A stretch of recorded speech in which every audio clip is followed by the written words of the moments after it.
Sam, we're good to go? All right. It is 9 a.m., so let's go ahead and get started. Today is February 27th, 9 a.m.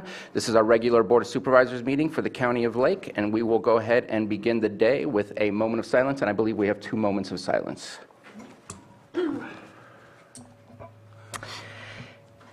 So we did lose a local Kelseyville longtime legend, Sid Stokes.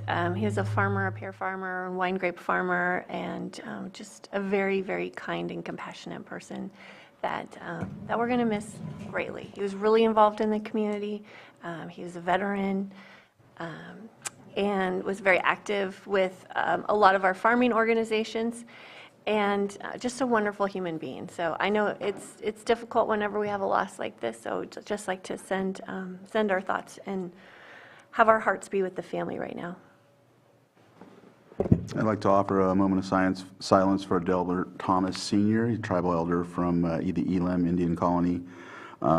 He was one of the very knowledgeable elders of the culture. It was instrumental in building the roundhouse on the Elam Indian Colony, and his family will dearly miss him. This is a very detrimental loss to the Native community. He leaves with lots of knowledge of the songs, the culture, the language, and so I just want to offer a moment of silence for his family.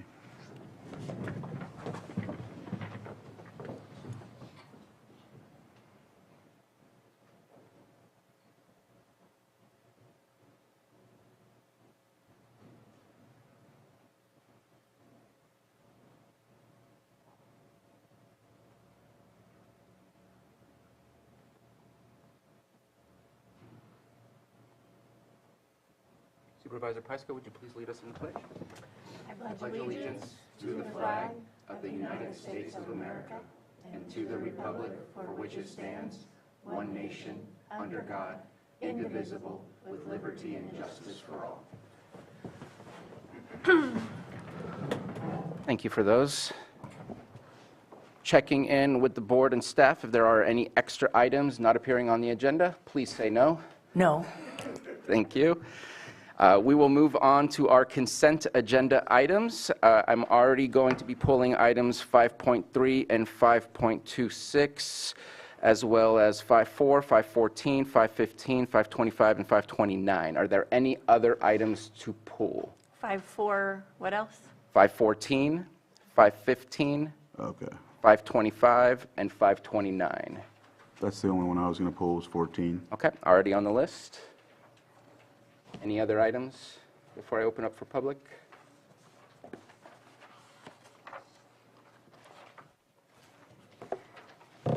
I'll go ahead and open it up for the public, both in the Zoom room and in the chamber. Any items you wish to pull from the consent agenda for further discussion? Seeing no hands on Zoom and no one getting up in the chamber, I'll bring it back to the board for action. And I apologize. I looked at the list wrong. I'm going to eliminate 5.3 and 5.26 from being pulled. It's just that they required 4/5 vote, but if we're not pulling them for discussion, then obviously they'll get the 4/5 vote. Apologize for that.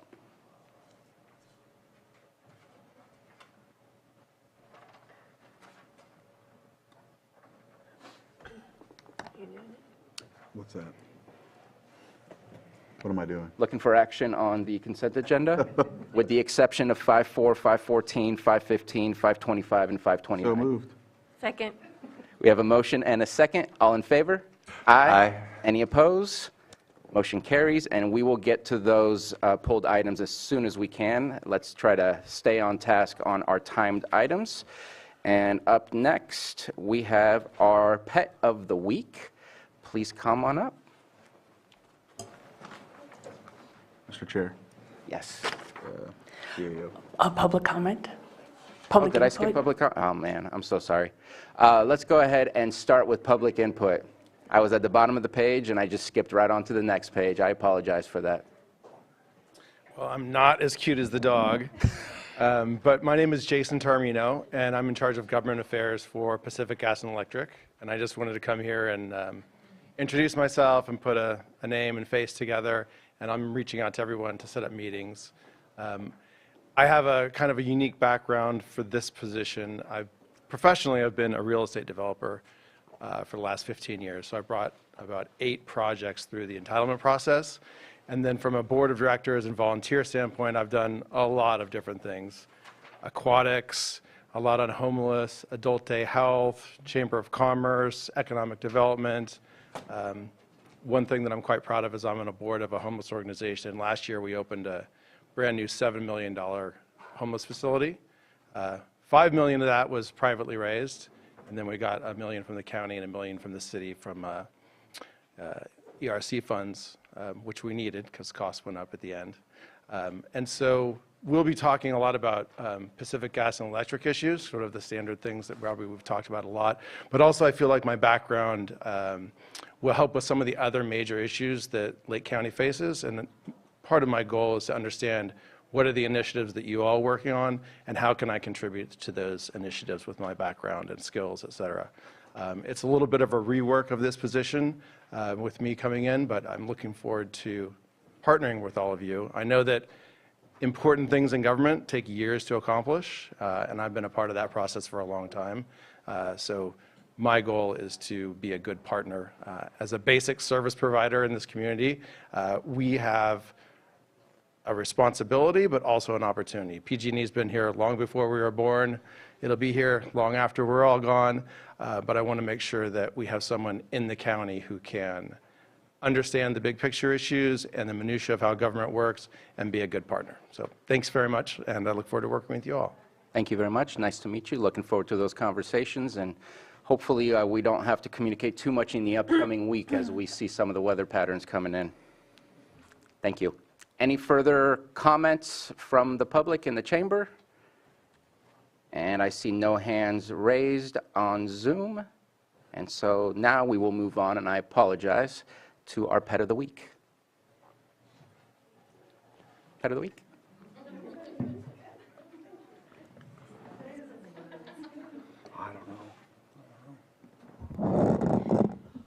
Hi, my name is Serena Kopis with Lake County Animal Care Control. Today I have brought Mac. He is a 2-year-old lab mix. He came to us as a stray.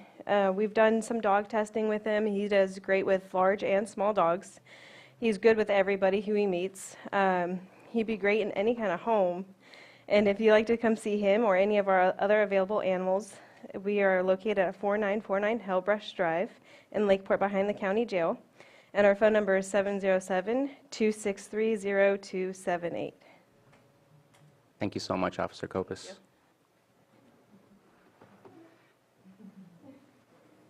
And we will move on to our 9:06 a.m., our 9:04 a.m. item, presentation of proclamation thanking Senate President Pro Tempore Mike McGuire and the California State Legislature for their support of Lake County's tree mortality emergency response. Supervisor Pyska will take care of the proclamation.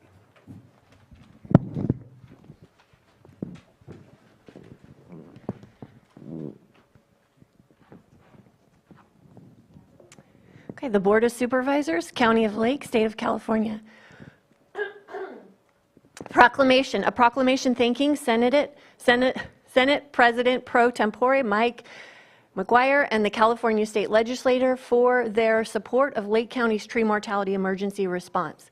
Whereas then California Governor Edmund G. Brown proclaimed a state of emergency to exist throughout the state of California due to severe drought conditions on January 17, 2014, and whereas the state of emergency was subsequently on October 30th, 2015 for pervasive tree mortality in California and included provisions to expedite the removal and disposal of dead and dying hazardous trees. And whereas the County of Lake proclaimed a local emergency due to worsening drought conditions on May 6, 2020, it says 2021, but I believe it was 2022. And whereas persistent and severe drought result multi-species bark beetle infestation in many areas of California caused dramatic tree mortality in several regions of the state, with the United States Forest Service estimating that over 22 million trees were dead in 2014 and tens of millions were likely to die in the years coming. Whereas tree mortality in Lake County grew at an extraordinary rate between 2019 and the United States Forest Service flyover data estimated 3,000 dead and dying trees countywide. In 2022, when that estimate reached 590,000, with an estimate of 20,000 trees threatening county roads and evacuation routes. And whereas the California Department of Forestry and Fire Protection's aerial and group surveys in Napa and Lake counties of December 2021 and January 2022 affirmed widespread conifer mortality, and that current drought is reducing the vigor and health of conifers, leaving Lake County trees vulnerable to further insect attacks. And whereas this growing threat increases fire risk, presents considerable safety risks from falling trees to residents living in affected areas, forested communities, and worsens the threat of erosion across Lake County's watersheds. And whereas the magnitude of pervasive tree mortality in Lake County continues to represent a threat beyond the capacity of county resources to remediate, and assistance is required from both state and federal agencies. And whereas the Lake County Board of Supervisors declared a local emergency for pervasive tree mortality on May 3rd, 2022, and whereas the Lake County Board of Supervisors requested assistance from the California Governor's Office of Emergency Services under California Disaster Act, CDAA 2015-5 on July 25th, 2023. And whereas the Lake County State Senator McGuire, understanding the restrained financial capacity of the County of Lake, reviewed this request and was able to secure $1 million allocation to the county to fund project management and support for this event. Now, therefore, be it proclaimed, the Lake County Board of Supervisors is grateful to Senator McGuire, who is now serving as the 52nd President pro tempore of the California State Senate, for his extraordinary support and advocacy on behalf of Lake County, and to the state legislature for recognizing Lake County's tree mortality emergency as a matter of statewide concern. Be it further proclaimed, remediating the ongoing tree mortality emergency is a matter of utmost priority and urgency to the County of Lake and this board, and responsive county departments are hereby directed to take steps to ameliorate emergency conditions to the maximum extent permitted by available resources, passed and adopted this 27th day of February 2024.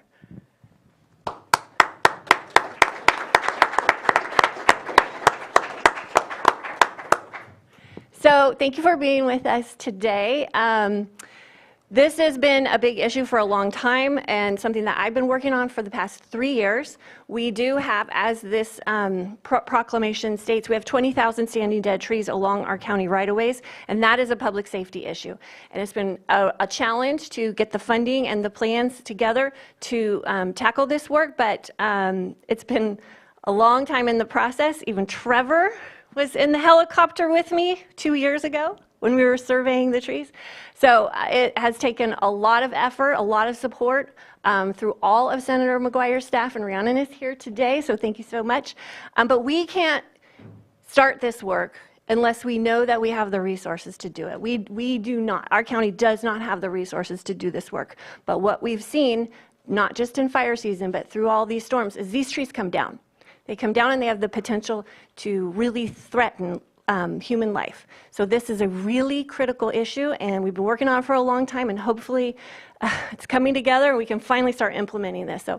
So much gratitude to our senator, and please pass that on, Rhiannon. And I don't know if there's anything else you'd like to add. Yeah, thank you so much, Supervisor Pyska, and to the rest of the board for your kind words about Senator McGuire. Of course, he wishes he could be here today, but he did want me to thank you all on behalf for this honor and say it's an absolute privilege and honor to be able to work with you all and serve Lake County.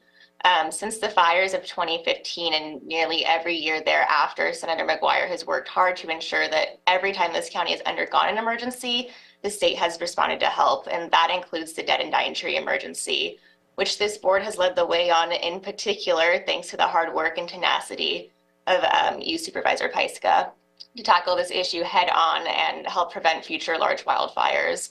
So the senator, like I said, is very proud to partner with the county on this, and we look forward to continued efforts in the months and years to come. So thank you again. We really appreciate this acknowledgement. Great, thank you so much. Any other comments? Absolutely appreciate the support. It's about the partnership, especially since wildfires, as we know, do not stop in jurisdictional areas. They carry on, unfortunately, into other counties as well. And to reduce the threat is to really help out our neighbors and ourselves and our residents here in Lake County. So thank you to the Senator for his work and his efforts and his advocacy. It's like we're taking a picture. You don't see it, but you're in a picture. Any comments from the public on this item? I see no one standing up and no hands in Zoom. And thank you again very much, Ms. Philippi. And we're going to move on to item 6.4, 9:06 a.m., presentation of proclamation celebrating First Five Lake County's 25 years of service in Lake County. Please come on up, First Five.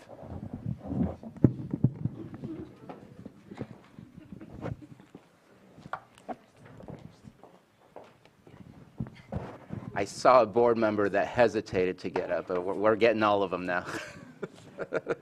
First, it's a party, First Five. Anybody like kids, 0 to 5? Come on up. It's a team here. Yeah, there you go. Come on up. Probation, sure. Well, this is a proclamation celebrating First Five Lake County's 25 years of service in Lake County. Whereas in November of 1998, California voters passed Proposition 10, the Children's and Family Act, adding a tax on tobacco products to support early education and health programs, services, and resources specifically for young children prenatal through age 5 and their families. And whereas the County of Lake established a local Children and Families Commission, now known as First Five Lake Commission, in January 1999, consisting of 9 local voting members. Commissioners represent county government, public health, social services, education, early care, and family advocates. And whereas for the past 25 years, First Five Lake has been an unwavering pillar of support for the community's youngest members, consistently demonstrating a steadfast commitment to nurturing their growth and development.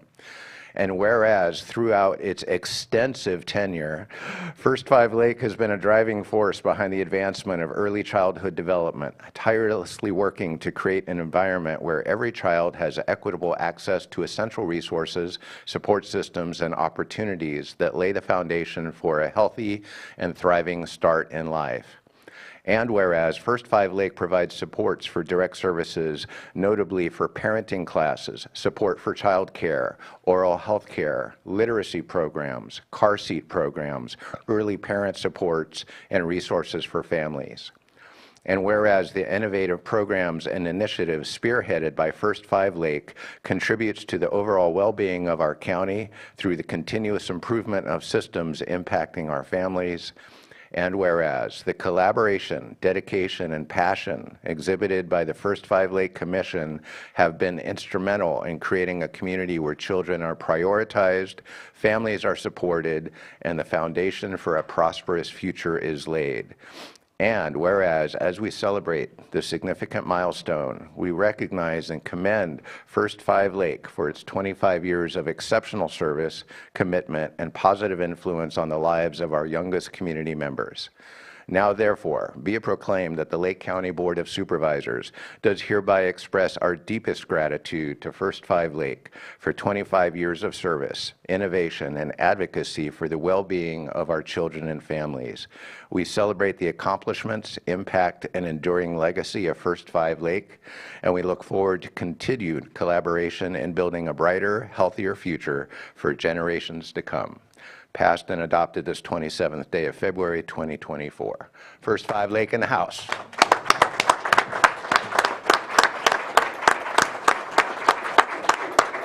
And do we have somebody here from First Five Lake who would like to add a few words?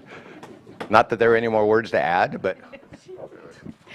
I just wanted to take a moment to thank the board for this proclamation, as well as to thank our past and current commissioners who sit on the First Five Lake Commission, who have allocated a large number of funds to our 0 to 5ers here in Lake County, and to our partnering agencies who continue to support and advocate for our our littles here in Lake County. It's our vision that one day the success of Lake County can be measured in the well-being of our youngest children. Thank you. Anybody else? A past chair? Anyone? No? I'm feeling the love here, but I just want to commend First Five Lake. I ended up as a supervisor on there. I'm chair this year. I don't want to play favorites, but this is my favorite commission by far.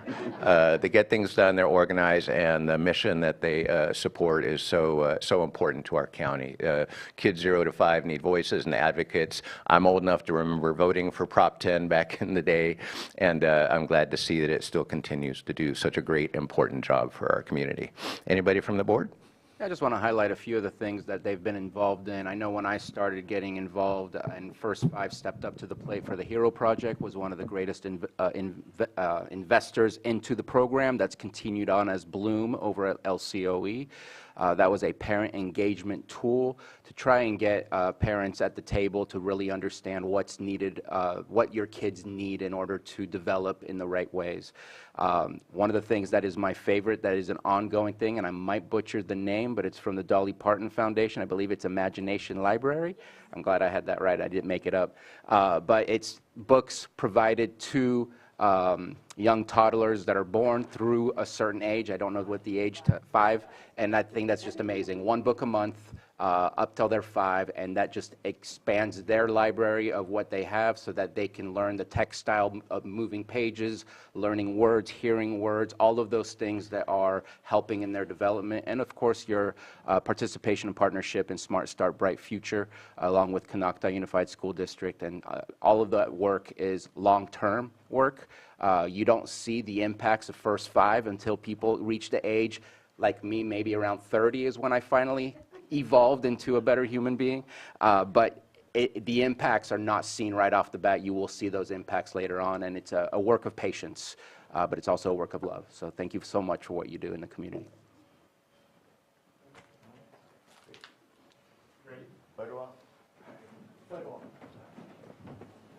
I guess we got to go over there.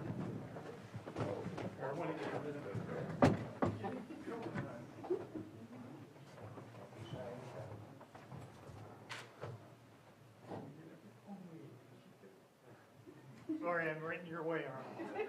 Yeah, here we are. Oh, this is good. Okay. Thank you.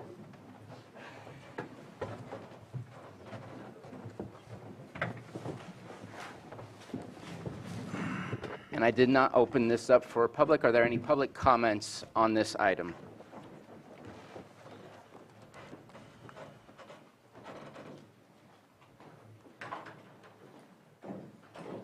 I thought that was a comment. All right, let's go ahead and move on to our next item, 6.5 or 9:10 a.m. item. Consideration of A, waiving the formal bidding process per purchasing code 2-38.1, as this is an annual contract for services that have not increased more than the consumer price index, and 2-38.2, as it is not in the public interest due to the unique nature of goods or services, and B, a 5-year lease of 26 automated license plate reader cameras from Flock Group Incorporated, 1170 Howell Mill Road, Northwest Suite 210, Atlanta, Georgia, 30318, in an amount not to exceed $68,500 per year or $342,500 for 5-year agreement. And C, authorizing the chairman of the Board of Supervisors to sign. And I see we have our Sheriff's Department. Please come on up. Thank you for being here today.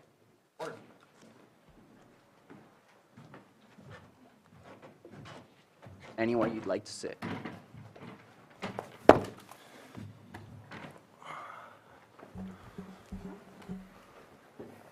There you go. Thank you for having us this morning. Sheriff Howe regrets that he has a other commitment today, so he asked me to come in his place. Appreciate the consideration of this. This actually represents an increase from Flock of $500 per camera, and by entering into a 5-year contract with Flock, it's going to save us $13,000 a year. As you said, I believe $68,000 over that entire period.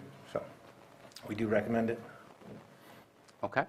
Do you have any details on Flock? I know that there has been conversations and probably thoughts on the privacy issues Just want to know, just so that the public is aware, how long we keep, who has access to it, and also maybe some of the benefits that your department has seen from utilizing those cameras. I think it's important to see the cost benefit of that. Yeah, absolutely. We are actually more restrictive in Lake County than a lot of other agencies. In Lake County, the only people that are allowed to have access to flock within the employees of the sheriff's office are deputies and our dispatch center. Prior to being allowed to have access to flock, they're required to receive training on the do's and don'ts, what they're allowed to do, what they're not allowed to do, and it's limited to investigative purposes only. So for the community, mindset is that our deputies are not going into flock and just randomly searching flock video to try and drum up some type of investigation. In order to enter into flock, they have to have a investigative purpose. When they enter into flock, it's required that they enter data as far as an incident that they're investigating or a criminal report that they're investigating into flock, so that's trackable. It's then auditable by Lieutenant Dutra, who is our flock manager for the sheriff's office, and then that can be audited by him. Flock keeps that data basically forever.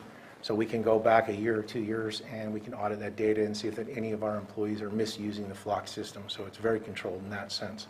And then we actually only retain our data for 30 days. A lot of agencies we've seen throughout the state of California tend to retain their data for a year or more.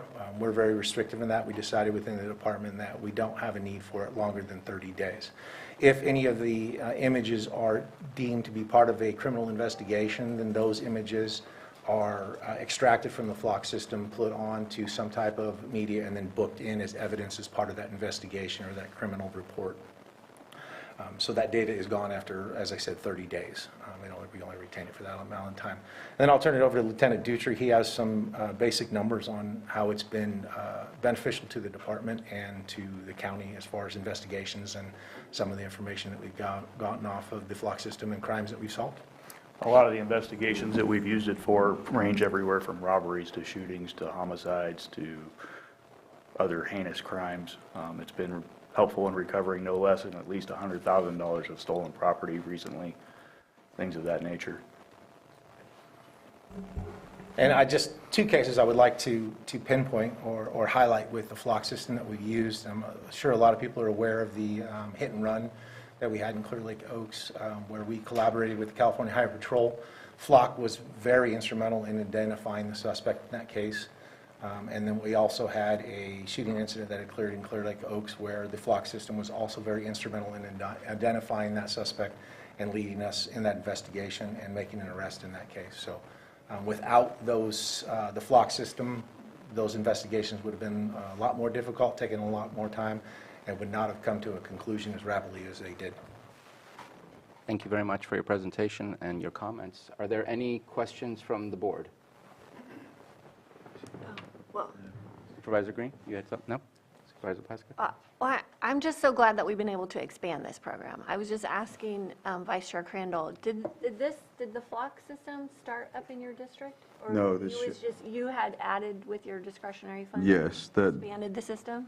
the share, this contract, I think that they're renewing was the initial purchase for it, and then the cameras that are in the district, in District 3 were outside of that, but they do have complete access to that as well. So are those cameras part of this contract? No. Or are they separate? No, separate.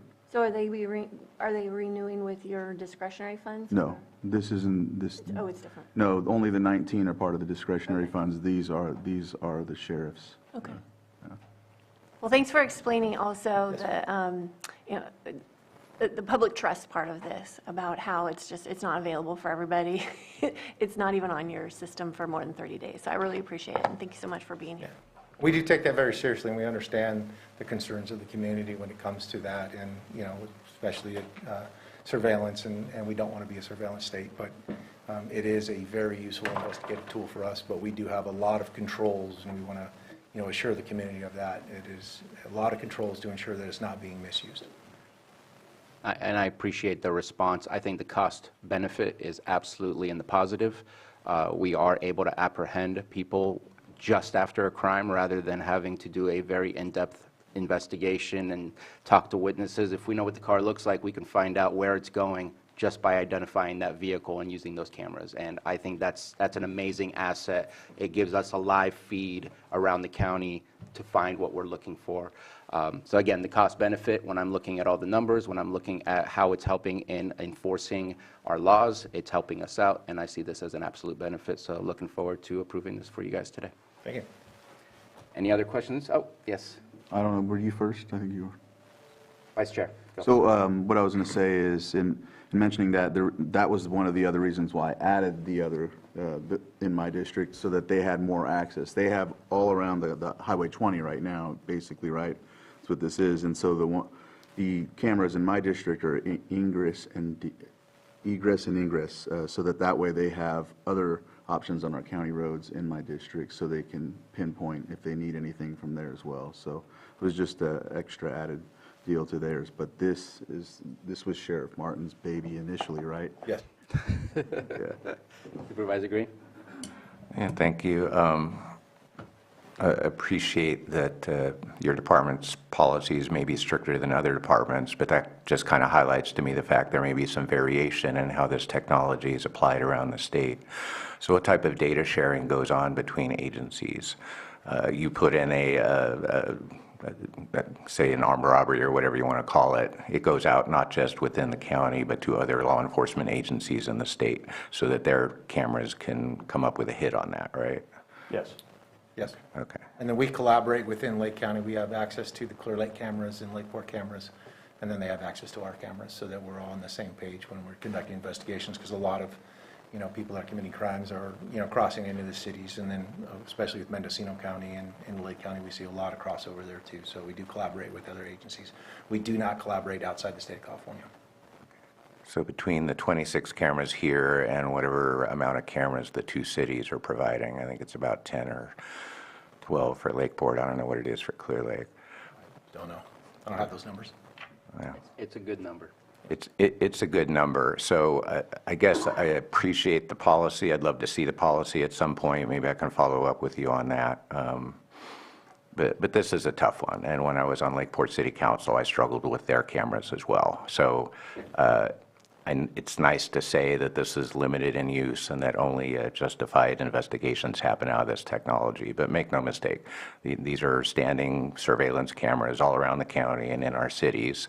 And even the limited use of this technology kind of signals that we're crossing a threshold into a new age. And it may be a moot point. I'm very much behind the curve on all this stuff. I'm very much an outlier, in essence, because we're transitioning to kind of a self-surveillance state as well, with social media and what people do with their cameras and their home surveillance systems. But this is a big chunk of change for a big chunk of cameras. And I just want to signal that my vote today will reflect that. Thank you. I understand that, and we understand the community's point of that, and that's why we're very restrictive with our policies and how we control it and how we audit it to ensure that we weren't crossing the lines or that we wouldn't in the future. We understand that. And if anybody wants to see our policy, we have it on our website. It's on the Sheriff's Office website under Transparency LPRs. And then I have a copy, if you'd like, I can give it before we leave here today, so you can review that. But it is online for anybody to see, along with all of our policies. And one of the things that I'm always thinking about when I think of these camera systems is our vacancies that we have at the Sheriff's Department. This is a force multiplier. This helps you with doing the job that you can't do if all we do is rely on people on the streets patrolling. We're struggling to fix that vacancy rate. We work hard on that, but this is the helpful tool to allow you to do the job at a better rate. And so I appreciate what it does. I think it's absolutely useful. I like the restrictions, appreciate the comments and explaining the policy. I'm comfortable with moving forward. I think it's a great tool. Let's keep using it. And 5 years, absolutely. We're not going to make this go away in 1 year, and saving some money is even better. So looking forward to approving this and opening up for public comment and coming back for action. It's a little long. Mr. Chair, I move that we waive the formal bidding process per Purchasing Code 2-38.1, as this is an annual contract for services that have not increased more than the Consumer Price Index, and 2-38.2 as not public interest due to the unique natures of goods or services. Can I do it all as one? Separate? Probably preferable to do it Okay. separately between A, and then B and C can be taken up together. Okay. Second. We have a motion and a second. All in favor? Aye. Aye. Any opposed? Motion carries. B, approve a 5-year lease of 26 automated license plate reader cameras from Flock Group, Inc., 1170 Howell Mill Road, Northwest, Suite 210, Atlanta, Georgia, 30318, in an amount not to exceed $68,500 per year or $342,500 for 5-year agreement, and C, authorize the chair of the board to sign. Second. We have a motion and a second. All in favor? Aye. Aye. Any opposed? No. Motion carries. Thank you very much. So what's your rank? As of January 30th of this year, I was appointed as the undersheriff for the sheriff's That's what, see, I didn't want to call you the wrong rank. Congratulations. Now I have to call Lieutenant Dutra, LT. Oh,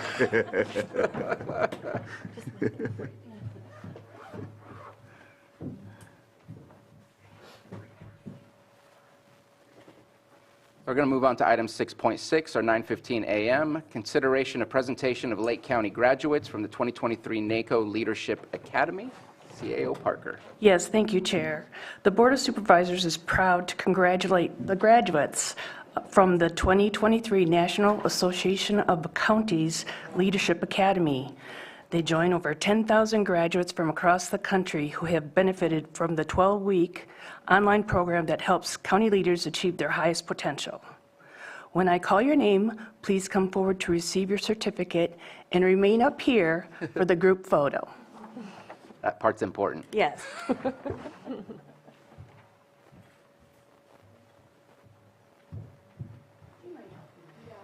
I only have 2 hands.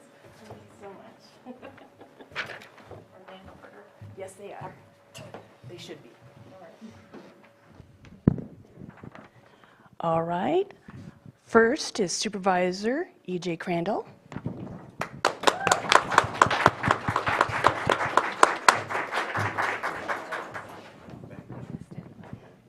Thank you. Supervisor Jessica Paiska.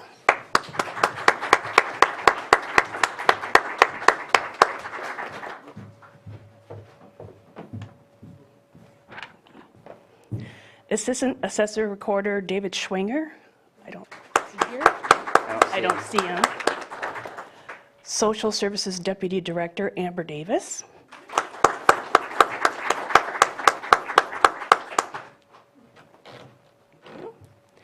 Social Services Deputy Director Amy Szymanski.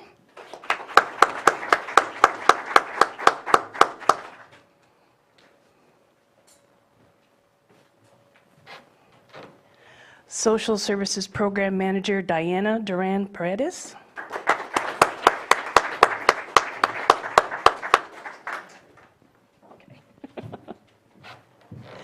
Auditor Controller Clerk Genevieve Harrington.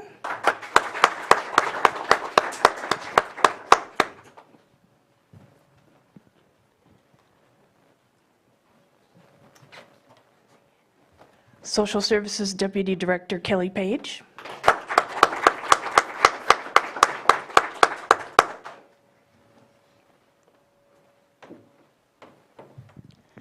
Social Services Deputy Director Rachel Dillman Parsons.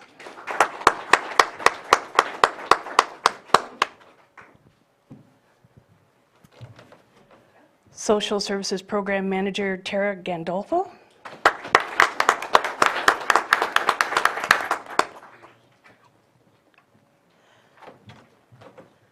Social Services Staff Services Manager Tadora Toshish.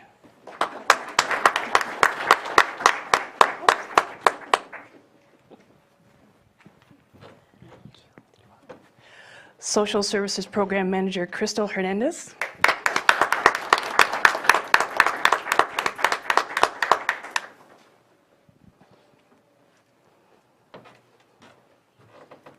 Information Technology Systems Analyst Jeff Haas.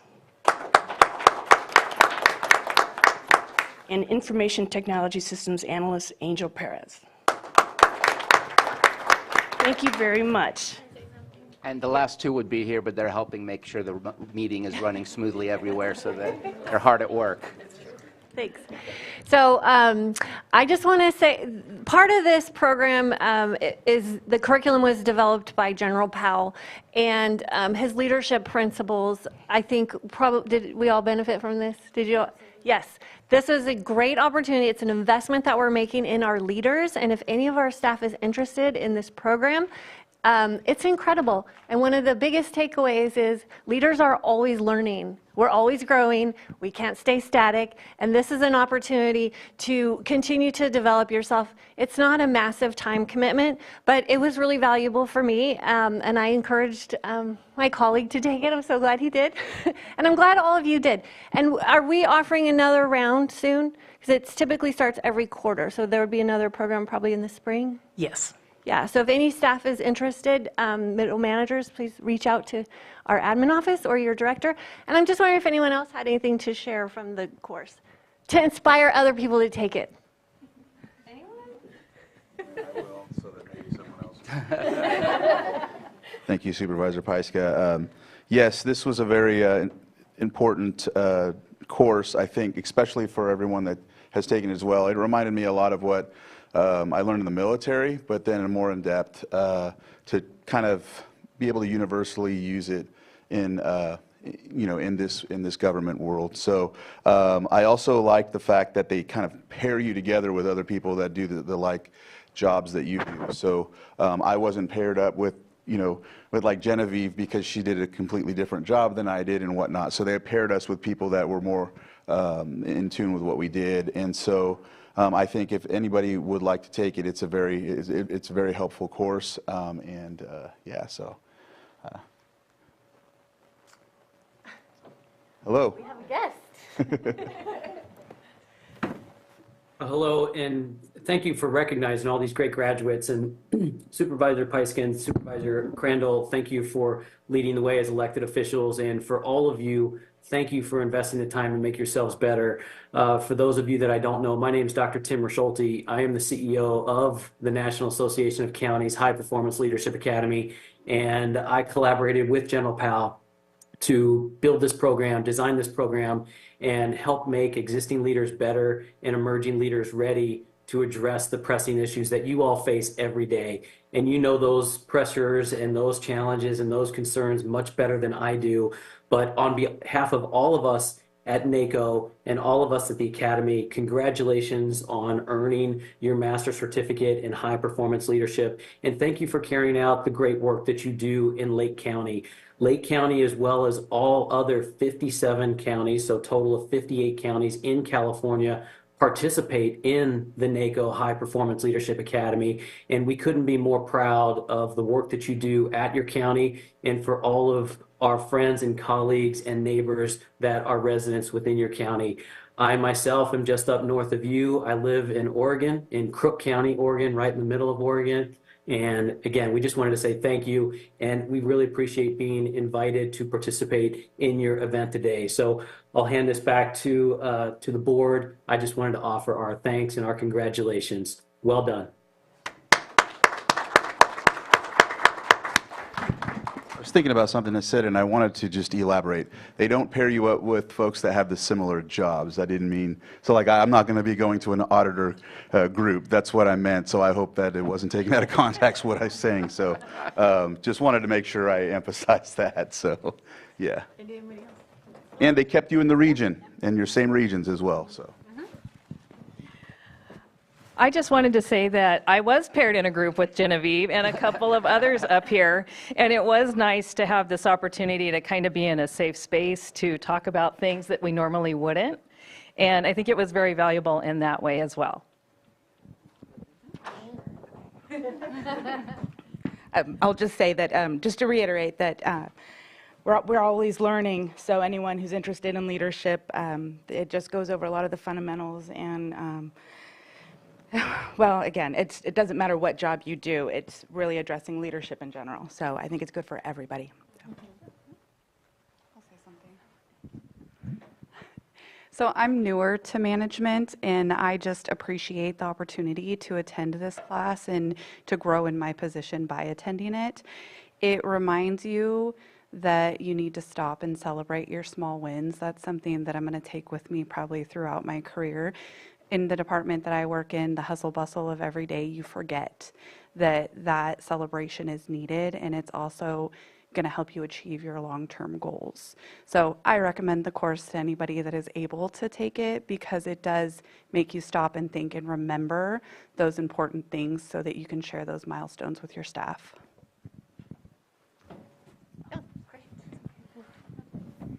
I just wanted to say that it's also great for people who have been working in this area for an extended period of time. I learned a lot, even though I've been in social services for 27 years. Sometimes people can start thinking more negatively as they continue to work on an ongoing basis.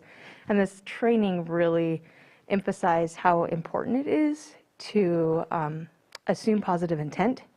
And that sort of opened up the doors of remembering why we do what we do. And so I really appreciate that training for that reason.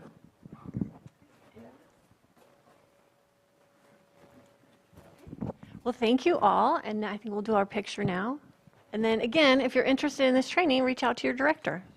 I do want to make a quick comment. We have quite a few folks from social services. I'm not sure if there's a high level of motivation within the department, or if our director had anything to do with pushing some of her staff to join this NACO educational opportunity. But I do like healthy competition. And I think that we would like to see other departments push in the same direction. We can all benefit from growing and developing our staff, ourselves. It's a never-ending job in a personal growth. And so please take a look at this, take the opportunity. It is an amazing opportunity, and this staff has already spoken to that. So thank you very much for those that took that on. Yeah. Let's do it.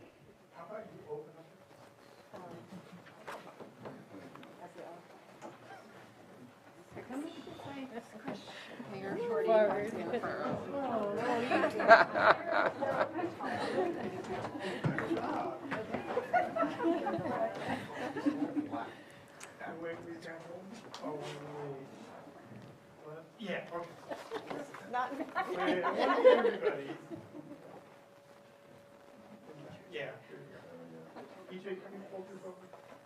It looks better if you fold the black back. Yeah. Fold the black back. Yeah, that looks much better. Okay, ready? Here we go. Let me get one more. There we go. Okay, thank you. And thank you for joining us, Tim.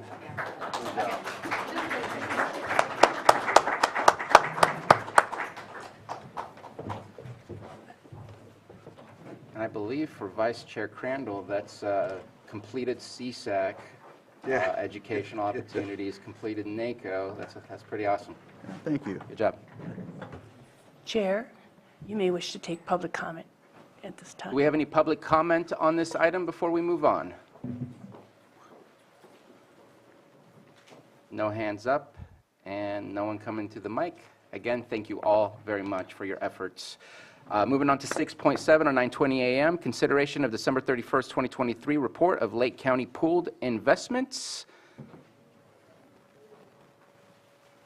And we have our folks for this item coming up. Good morning.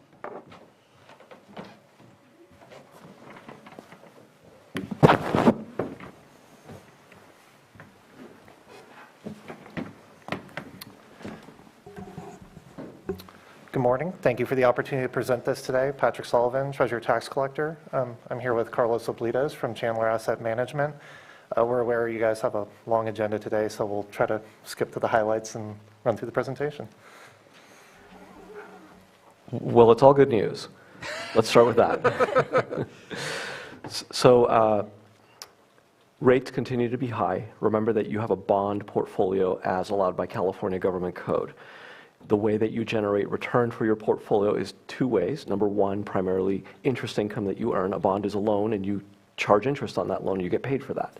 That's higher than it was a year ago. It's significantly higher and looking really good. The second component, of course, is the principal can go up and down in value, and that value is generally on paper. Sometimes we realize it by a sale before maturity, other times not. We didn't this quarter. There's a strategy in place. It's a long-term strategy. It generally maintains a weighted average maturity and duration within a range. But ultimately, the portfolio is looking good because it's very well diversified, it's very liquid, and the income, the interest income that you're receiving from it continues to be strong. I want to remind everyone, there are three components to the portfolio. There is a component that the Treasury manages in-house, primarily through the use of local government investment pools and the state pool, local agency investment fund, LAIF. There is a core portfolio that we collaborate with the Treasurer Tax Collector to manage, which is the larger component of the investment program. And then there's, of course, a small side portfolio that the Treasury, your Treasurer Tax Collector, collaborated with us to set up for some of its shortest cash to take advantage of an anomaly in interest rates right now to capture some higher yields for that. It's a temporary portfolio. We don't anticipate that it'll be around forever, but for now, it's filled its purpose. With that, let's turn over to page number 25. I want to talk about the core portfolio that we manage. That's valued at around almost $372 million. Currently, the yield to maturity on that portfolio is 2.86. The yield to maturity is the interest income that you are anticipated to earn on an annual basis if nothing in this portfolio changes. That's up from 2.54, and the reason that it continues to grow is because if you look at the market yield, it's the fourth row down from the top. The reinvestment currently is at 4.72. If that market yield is the yield that you would get for these securities had you purchased it on the date of this report, which was December. And if we have money that matures, or if we have new money in the Treasury, and invest it to this strategy, that's generally the yield that we will pick up. So it infers a reinvestment rate. A little lower than what it was 3 months prior, September 30th, and that's because interest rates were on their way down. I'm going to talk about that in a moment. That's the core portfolio. To give you an idea, the returns on that portfolio, you don't have it on here, but that's something that we do report regularly, in fact, every month to your Treasurer Tax Collector. The return for the year on that portfolio was 4.78%, and I would estimate that somewhere around 2.25% was just interest income alone. So very strong quarter, very strong year, very strong calendar year, and also the last 3 months of the year were very strong. That return was 2.39, and I would say that about probably 55% of that was interest income alone. If you annualize that number, that 2.39 number, just for those last 3 months of the year, the annual equivalent of that is over 10% return. So in the bond markets, that's a really, really good return. So you're doing well. If we go to page number 26, I think, you can see that yield to maturity just continues to grow and grow and grow. That is a function of two things. First, of course, that there are higher yields available in the market. It costs more money for corporate America to finance itself. It costs more money for the United States government to finance itself because interest rates are much higher. Those interest rates are higher because the Federal Reserve has worked to make it more expensive to borrow in order to cut people off from access to cheap credit to drive prices down. They've been trying to combat inflation, and we've talked about that in various other meetings. But for that reason, that cost to borrow money is higher. You're a lender, the return to you is higher. The other thing that I think I want to highlight is, and we're going to keep it very brief here, I'm just going to select slides here. Rates since the end of the year have come down. In fact, they started coming down sometime in September. The reason for that is because investors believe that the Federal Reserve is ready to start lowering interest rates. A lot of investors believed that the Federal Reserve overdid it. They raised rates to a level that's unsustainable, and eventually they're going to be forced to lower interest rates. Otherwise, if they cut off that access to cheap credit too much, the economy will stall. So they have to sort of rebalance that by bringing rates down. When you look at Fed funds futures, those are futures contracts that we can look at where investors are basically hedging what they think the rate is going to be into the future. It implies a rate. The probability of that rate being lower in March was something like 87%. Since that time, in early February, we've had some events, some news in the economy that tell us that the economy continues to be strong, and perhaps the Federal Reserve does not need to start lowering interest rates as quickly as everyone thinks. That 87% probability of a lower rate changed to about 17%, so you can see things are definitely shifting. We think that the Federal Reserve is going to keep rates at the levels that they are for a longer period of time. We don't think they're going to lower rates until sometime later in the second half of 2024. That means for you that this portfolio will continue to pick up higher yields and will continue to provide higher interest income and will continue to provide the pool participants with higher apportionments, and that's good news. If the rates start to fall, the value of everything on paper will go up, but of course the reinvestment will be lower. If you look at page 27, this is the liquidity portfolio. This is that short-term portfolio that we talked about.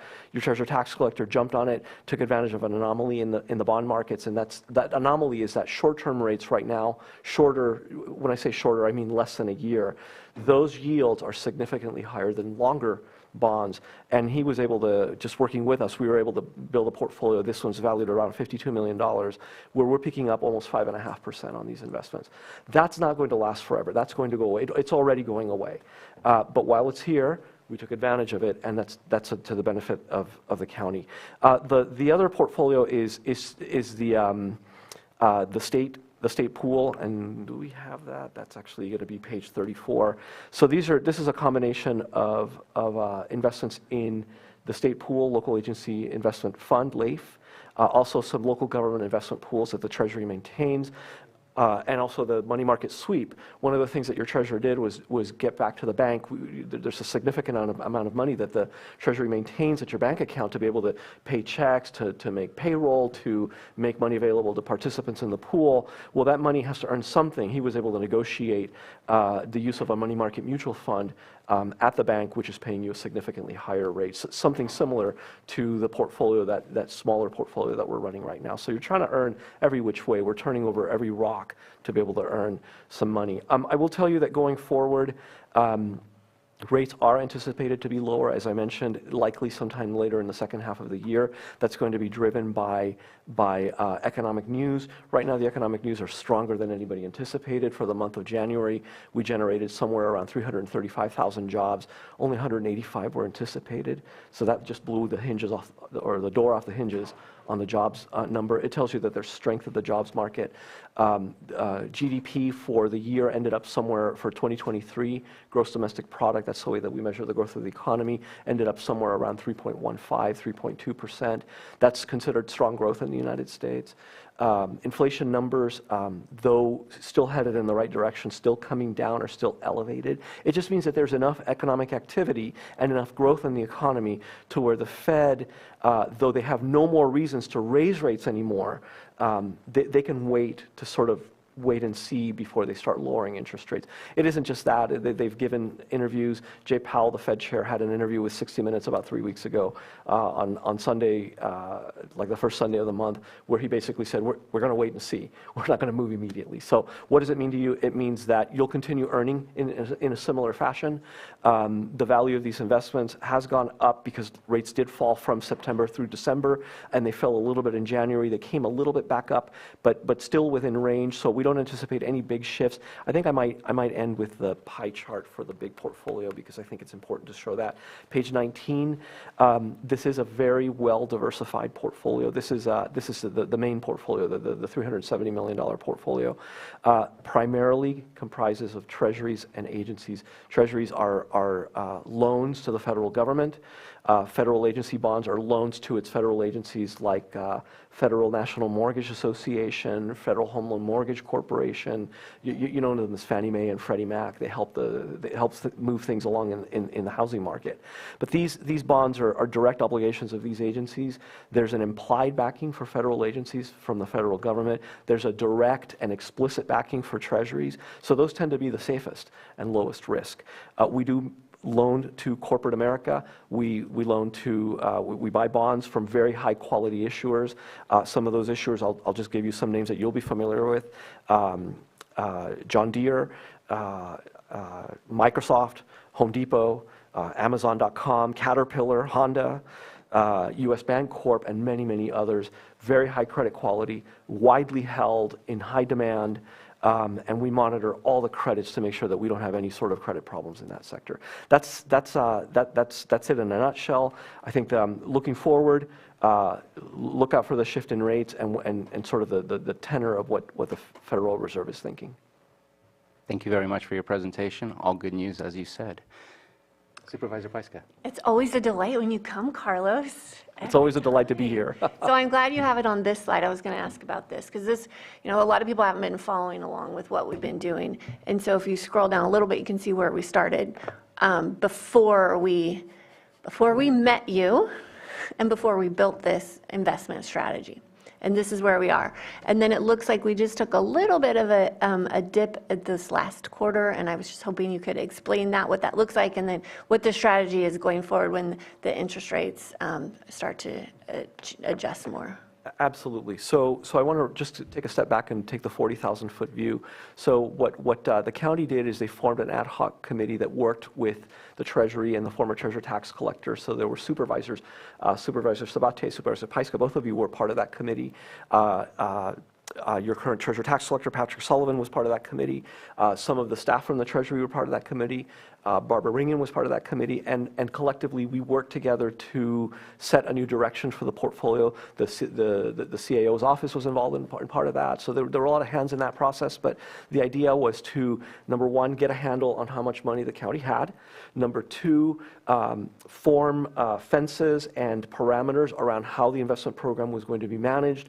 Number three, start diversifying and investing in this portfolio to optimize it for return. Out of that process, the county came out with a new investment policy statement. Out of that process, the county came out with a new strategy for the investments and a way to easily track the accounting so that the Treasury would be able to easily book all the earnings, and then a way to be able to inform stakeholders such as the Board of Supervisors, the public, and understand what exactly is going on in the portfolio. So all those four goals were met. Through that process, interest rates rose. We like higher rates. It lets us earn a little more. That's why you see the growth in the investment. The dip right there, I think, is... We're still trending upwards in terms of growth, but a lot of it has to do with timing for the different maturities when we receive the actual interest payments from the instruments that we hold. So I think while you're going to overall for the next year see growth, it's possible from quarter to quarter that we're going to see a small decline and realize those gains later. If I may, the earnings, so the way that the Treasury books their earnings is they look at actual cash received. If the cash has not yet been received, it doesn't get booked, and that's part of that is because they base the apportionment rate to the participants. That apportionment rate that gets paid out, they base it on the cash number. They want to have the cash available. From an earnings perspective, though, there are earnings in the portfolio which you have earned, you just haven't received. That's called an accrual. So this doesn't capture the accrual because the Treasury is more interested in the actual dollars that they can pay out on. From an accrual basis, this is like a hockey stick. It's just upward moving. Yep. Thank you. Supervisor Green? Yeah, thank you. On the pie chart on page 19 of the PowerPoint, actually page 20 of the PDF, we went from a 0% stake in the local government investment pool to a 5.5% stake. And we also had a drop in treasuries roughly equivalent to that. So can you just highlight that transaction? Yeah, I can speak to that. We expanded our use of local government pools. They're a really valuable tool that we haven't previously taken advantage of. While we used LAIF in the past, there's other JPAs that do, it's a similar concept, but they invest their pool funds in the same way that we do. And they were better able to take advantage of the rate increases. So we always had an account at camp, but we used to keep about $8,000 in there. We bumped that up to $10 million. We use CalTrust, which is another JPA. We have about $20 million there now, and they're bound by the same rules we are. Each of them have various government agencies involved, and by using them, we get better liquidity. We're able to pull funds easily out or transfer them in, and so it's certainly been a benefit to us. You see cash, that's everything in the money market sweep. I just want to highlight again that we don't actually hold straight cash in an account. Like in a checking or savings account where we're not earning a return. But yes, the expansion of the government pools, that is money that's not necessarily going. Previously, we probably would have purchased treasuries with those. By putting them in the pools, it buffers our liquidity. And I can also add to that, Supervisor Green. So these local government investment pools are very short-term investments. So over the long run, they don't provide as much yield as the core portfolio that you have. But if you remember, I said that there's a component, a second component that we built. It was a side portfolio where we bought very short-term securities, and that's where we were getting the 5.48%. The reason that we were able to do that temporarily is because there's an anomaly in the yield curve in the bond markets. If we actually go to page 13, I think we'll be able to see it here. So that anomaly has allowed those local government investment pools to very quickly, because they're so short, they have more maturities coming in due faster. They can then turn around and reinvest that in short-term bonds to get a higher yield. It's the same concept that we're doing in that side portfolio. It's just that the Treasury's taken a diversified approach to this. They're doing this not just with the side portfolio, but they're also doing it with these short-term pools that give them same-day liquidity. So if we look at page number 13, now we're getting a little technical. I promise to keep it simple. The chart on the right-hand side is called the U.S. Treasury yield curve. What we're just simply looking at are Treasury bonds in different maturities from 3 months out to 30 years. And we're looking at what they yield, what kind of interest income on an annual basis they provide on a given day. You have 3 lines there. Those are 3 different days. And normally that curve, we use that curve because U.S. Treasury bonds are considered the safest investment. All of their bonds are going to have some sort of spread. They're going to pay a little bit more yield depending on their credit quality. And of course, the longer you get, the more time that you're leaving money invested, the more you should expect to get paid for that, because there's more time for things to go wrong. So normally this curve is positively shaped. And what I mean with that is that the left-hand side of that curve, the 3-month, 6-month, 2-year, those yields are lower. It's lower, and the right-hand side is higher, because you should expect to get paid more for locking your money up for longer periods of time. But it isn't. It's inverted. And that inversion of the yield curve is an anomaly. It's driven by 2 major economic forces. One is technical. I won't get into it, but the other one is the Federal Reserve moved very quickly. And when the Federal Reserve moved to raise rates, in fact, you can see that on the prior page, the chart on the right-hand side. It's that hockey stick on the right-hand side. This is the Fed funds rate. That's the rate that the Federal Reserve controls. And they move very quickly to raise rates to combat inflation. But if we go back to that inverted yield curve, that caused the shorter side, the short-term side of that curve, to move higher than the longer end. And for that anomaly has allowed us to capture higher yields in the side portfolio. It's also allowing the local government investment pools to pay you higher yield. It's also allowing the sweep vehicle at the bank, which the Treasury took advantage of, to pay you a higher yield. But as I stated earlier, that is going away. That's an anomaly. There are some macroeconomic reasons why this will eventually go away. But while it's here, the Treasury's taken advantage of it. And we're going to ride that until the ride's over.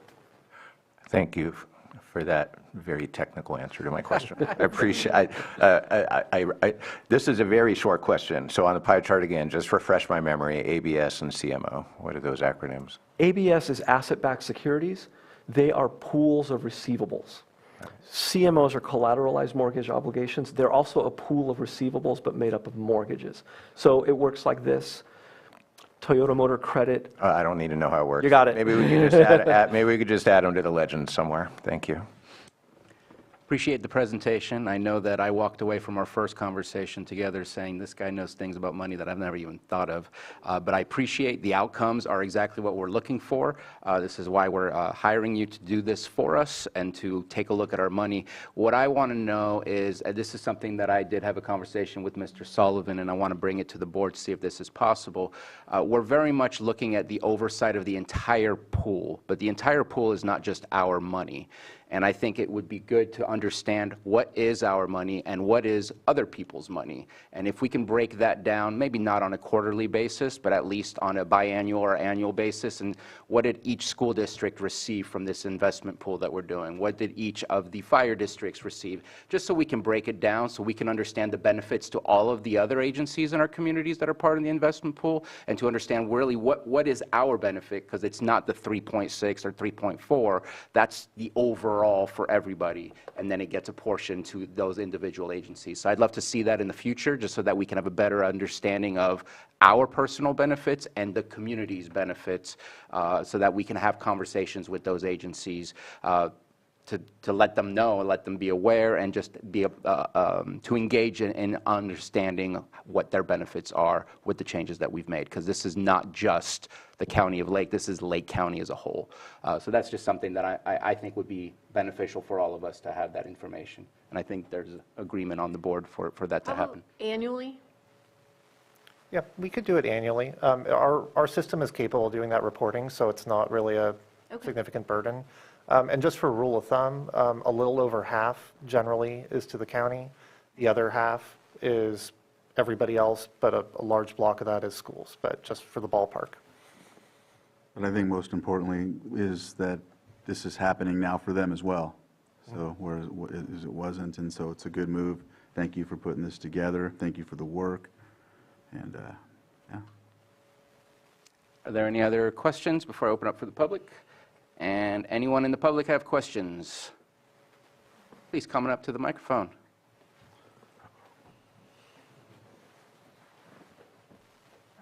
My name's Lynn Orstano, niece. Our streets are falling apart. I mean, is there a pool for, like, we could set aside for our streets or do some grants for our streets? And so If that- our streets are just crumbling. I appreciate the comment. That would be a separate conversation, and some of that money does go into our general fund, and at that point, that would be during our budget items that we can discuss how it is that we allocate those funds. But thank you for the comment. Okay, thank you. Anyone else? I see no hands on Zoom, no one coming to the mic. Thank you very much for your presentation. Please keep making us money. Thank you. Thank you.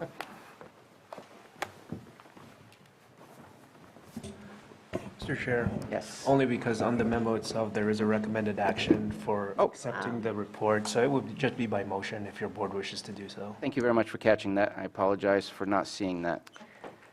Bring it back here for the board for action. Move that we accept the December 31st, 2023 report of the Lake County Pooled Investments. Second. We have a motion and a second. All in favor? Aye. Aye. Any opposed? Motion passes. Thank you. Thank you. All right.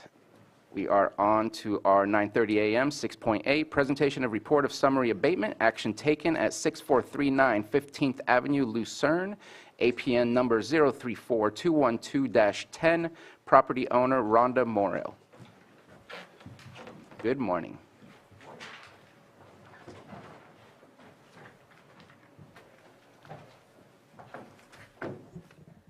Good morning. Mireya Turner, Community Development Department Director, and Marcus Beltramo, our Code Enforcement Manager. The item you have before you today is a report of a summary abatement action that has been taken previously. There will be no action requested from the board at this time. It's only an update, and I will turn it over to Marcus.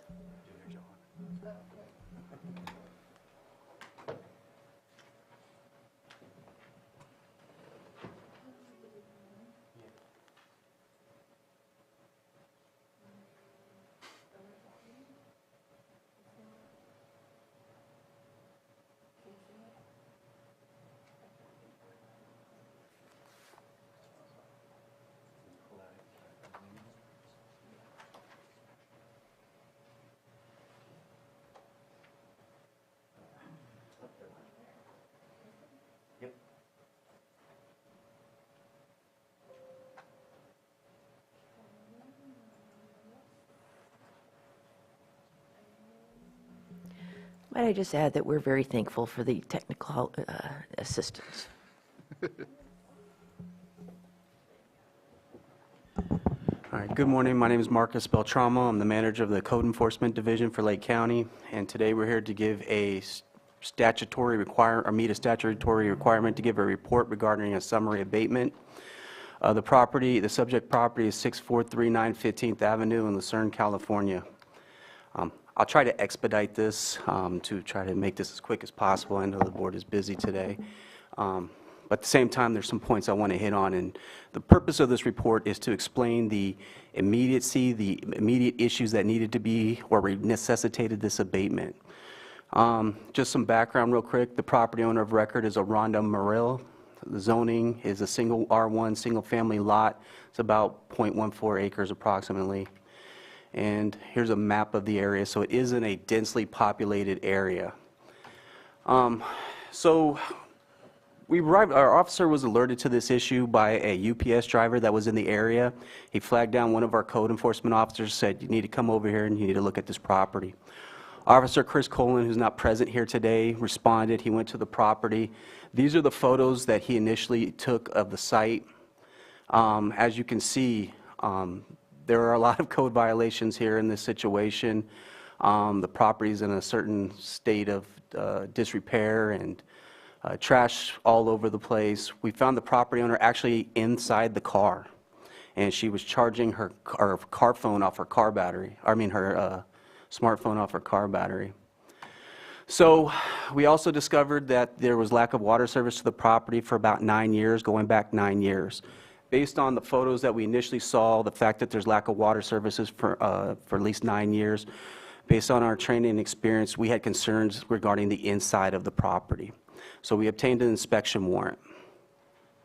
We posted, as our normal process is, we post a 72-hour to reconnect power or water, depending on what the situation is. And the below document is a request for inspection. That's a statutory requirement before we can get an inspection warrant. We conducted the inspection on February 1st, and this is what we saw. And if you could see in the picture there, there's these blue items right there.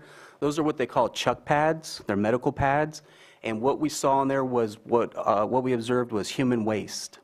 We didn't see any pets or animals on the property, so there's no reason to believe that that's animal waste in those pads. We believed it was human waste. And if you can take that and gel it with the fact that there's lack of water service, it makes sense. So we observed this scattered all over the front lawn and throughout the house. The picture on the right there is just garbage, trash, that creates an unsanitary state. When we went into the house, this is what we saw. There's a lack of an unobstructed path for emergency egress, trash piled high, smells. It was in a bad state.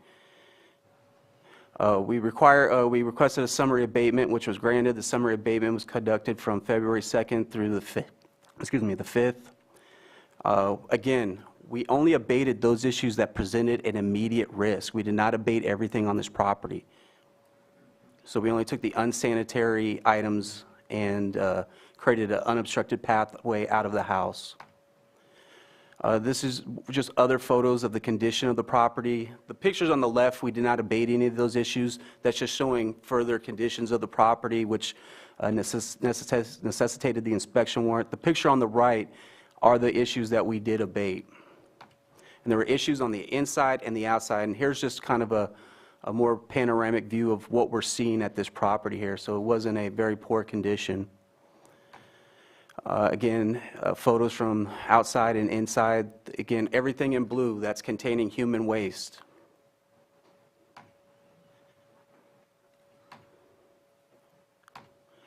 These photos here are what the summary abatement looked like after we were done. We cleaned up the front part there.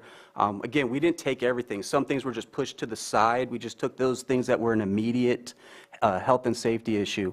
We created an unobstructed path, so we took the health and safety issues away and just pushed everything to the side.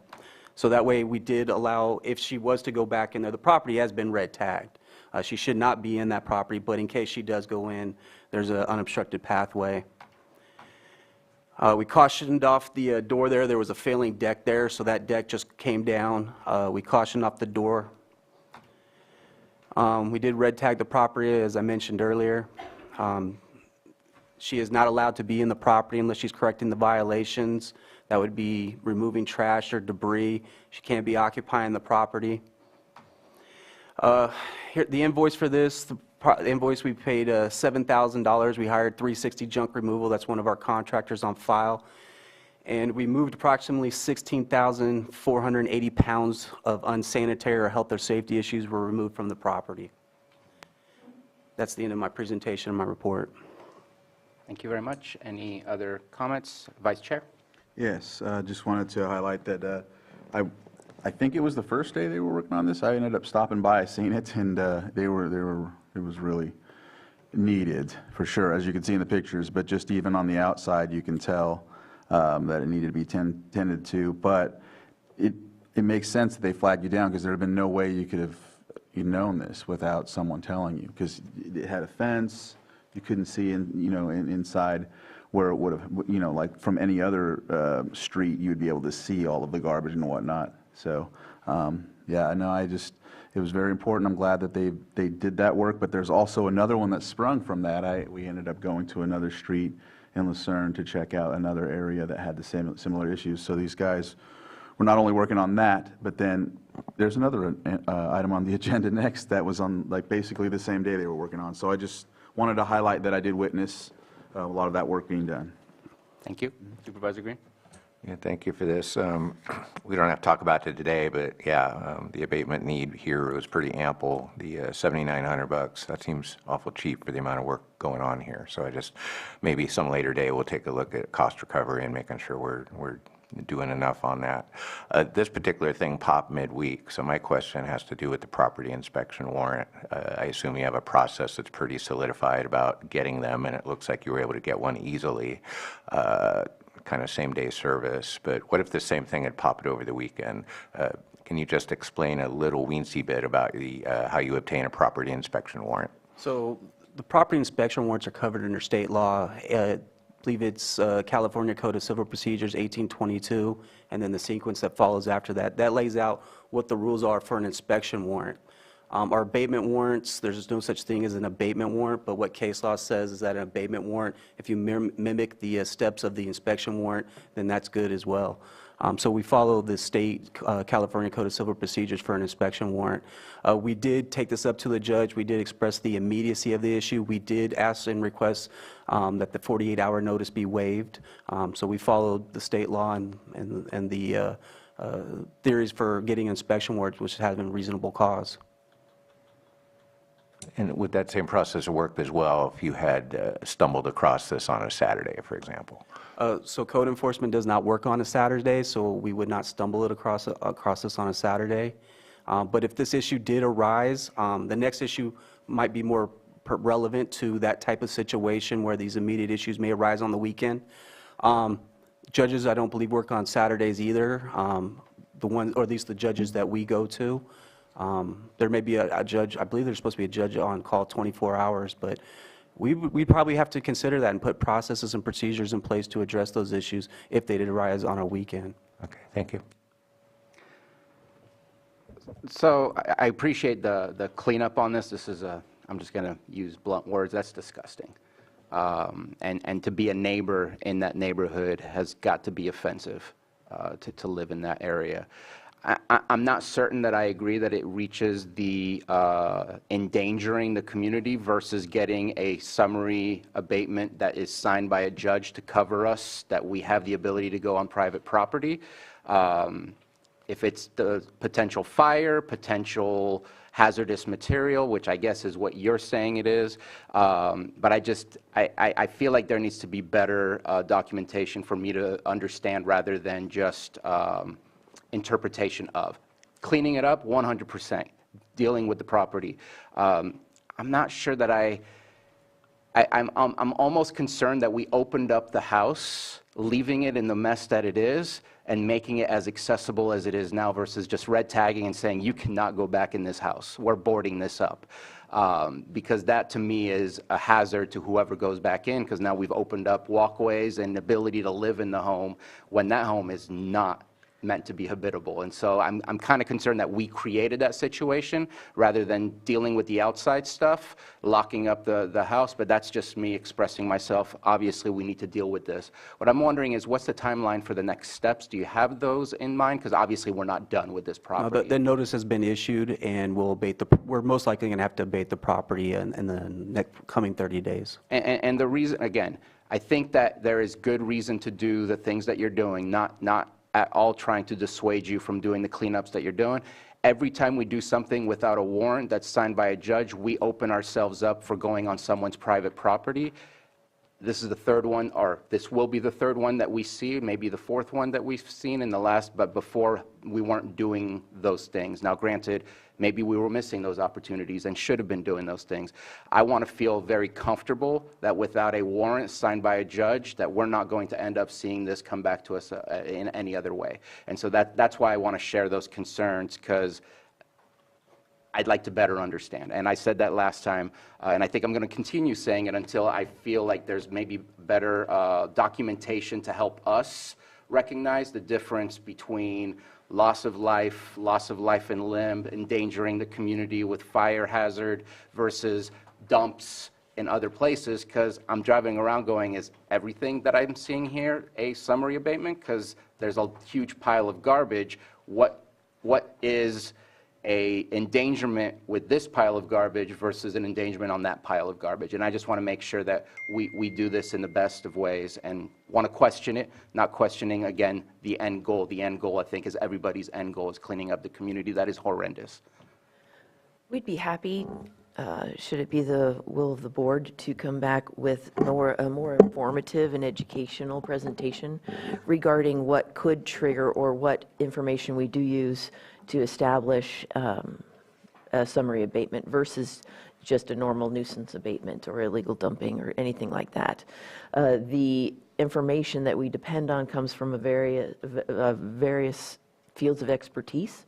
It could come from either, you'll see the next one, environmental health, or frequently we do rely on building code to establish minimum health and safety. So, but we'd be happy to flesh that out should the board be interested in more education, because as our staff has pursued a lot of education and has really grown in their positions and their knowledge, we are finding that there are more summary abatements. We're just getting better at dealing with them now. So, you know, we might have a little bit of catch up to do, but going forward in the future, we intend to not shirk from a summary abatement need when we find one. And I'll state what's in your memo and our policy. You're going through county council and you're going through the district supervisor prior to making any action in that area in order to do the abatement. So that there are levels of checks and balances prior to taking those types of actions, and I am not questioning their interpretation. I would like to be better informed and better educated to better understand what's the line. And I know I spoke with Ms. Turner, Director Turner, about you have like a 30-day period, I think it is, for your typical abatements or your typical processes. Maybe we need to look at some high-severity issues that can really be reduced as much as possible so that you can request a warrant without having to wait those 30 days, but yet you still take action a whole lot sooner, similar to a summary abatement being action taken sooner. So I'm looking for, again, just being informed, being educated, and better understanding to make sure that we're keeping ourselves as clean as possible. Alternatively, for future staff reports, we will make sure to cite the appropriate codes that triggered a summary abatement, just so the board is better informed. Appreciate that. Mm-hmm. Have you had a summary abatement in your district since you've been on? Never seen one happen in the city of Clear Lake, no. Okay. The only reason I know for sure that with the last two, like this one, I know that the next one, and then I want to say that there was one about a month or two ago, that had to do with fire. This has to do with, feces and whatnot. The one that it was inspired that day, or that took place that day that they went and checked on, yes, it was a nuisance. Yes, it was somewhat blocking some of the road, but they didn't ask for one that day. So they're not, I don't feel, and I get these every now and again, they're not just bringing every single abatement to me to do a summary abatement. These are egregious situations. So I just wanted to highlight that. If you want to delve further into it, we can. But I do know that when these come, they're usually because of things like either feces, fire hazard, things like that. So, and I mean, in my district, there's situations where there's animals that we have a lot of problems with. So they roam, take things like this out of the yard into other yards. That's how COVID happens and things like that. So very important that things like this getting taken care of in a situation as such. So, but I mean, if we want to delve further into this, I'm fine with that too. And I do want to express to the board that open trash or exposed trash to the elements has been a precedence or a policy that this board's seen routinely come before them for a request for summary abatement. And also, we actually did a training, I guess you would call it a training, with the Director of Environmental Health, Craig Weatherby. And he'll be coming on here later, and he can explain the ramifications or the causation of human feces and the effects on community and the diseases that spread and why it's different from animal feces and waste. And so based on that, human waste is an immediate issue that needs to be handled appropriately. When we do summary abatements, we understand that this is a sensitive issue, it's a delicate issue, and we're not just requesting it just to go ahead and do it. We understand that this is we're suspending their constitutional rights. We're taking an immediate action. So we understand the sensitivity of these issues when we make these requests, and always we will support them. Anytime a board supervisor is requested of a summary abatement, you should scrutinize us, ask us as many questions as you need, whatever you need to feel comfortable with the situation. We should be able to be in a position to provide that proof and that evidence to help you make that decision. I shouldn't have said COVID either, because that's not accurate. I should let the environmental health folks determine what Spread of disease. spread, yeah, a disease. So I apologize for that statement. And I mean, you have at least, I want to say 500, and I'm going to make a big range, 500 to 800 cases that you're working on within the entire county. We've only seen 4, so I'm not definitely saying this is happening for every case in order to solve them as quickly as possible. This is definitely a rare case, but because of what you just stated, the constitutionality of it, I just want to make sure that we're as covered as possible in order for nothing to come back to us, because I want to keep progressing and keep cleaning things up, not have to deal with some of these repercussions potentially. So I agree. But appreciate what you do. I'm sorry that you have to deal with things like that, and I'm sure the community is in a better place because of that, especially as you continue the abatements. So there's no action on this, but I am going to open it up for public Supervisor Green? Sorry? I just want to highlight, only because you raised it, and it is not an action item, so we're not going to second guess anything, but if anything cried out for summary abatement, this case did, so. Please. Hi, good morning. My name is Grenville Pridham. I just moved up here to get away from Los Angeles Welcome. Overcrowdedness. Thank you. I'm very happy to see that code enforcement is working on these issues, because that's the one thing that makes I'm just testifying as a private citizen. Driving around, there's lots of these shacks, and someone told me they're meth people inhabit these, that have garbage like this out in the yard and everything. And I would like to see more enforcement of these things. The biggest problem that I am aware of with these sorts of trash heaps is it attracts rats. And then once you get rats, then the fleas and whatever, I'm not certain who gets the typhus first, but that then introduces typhus to the community. And 2 or 3 years ago in LA and San Diego, where they had these large homeless populations suddenly emerge, where they just piled their human feces and everything just where they were sleeping. Eventually they had typhus outbreaks in both San Diego and LA. So that's one potential really bad health risk of having these piles of human feces and trash. And I also want to suggest the people that have these things have mental health problems. And I don't know, does Lake County have a public guardian? These people really need to be in a conservatorship. I would suggest we have those services available, but not everyone is going to fit that exact category that has that type of property that looks the way it does. So I don't want to automatically place that burden on individuals that might not have the funding to be able to clean up their yards, that might have a other type of disability, but not a mental health issue. That's not always the case. When they have human feces in their garbage lying around, that's always a mental health. Maybe not that specific thing, but okay. I respectfully disagree. If they have human feces on pads, that's always a mental health problem, and they probably need to be conservatorships. There can be limited conservatorships. It doesn't mean you have to cart the person off, but they need help, and I encourage the county to do everything to help these people to get these properties cleaned up, because and even if it's not a total public health issue. And sir, I just want to make sure our our conversation today is just a presentation on that property. I know you're kind of connecting it to that, so if you could please finish your comment. Okay, yeah, my final thing is, even if it weren't a public health, that level of trash is disgraceful, it's disgusting, and that property owner needs to be helped, and whatever the county can do, they need to do it. And I support that totally. Thank you. Any other public comment?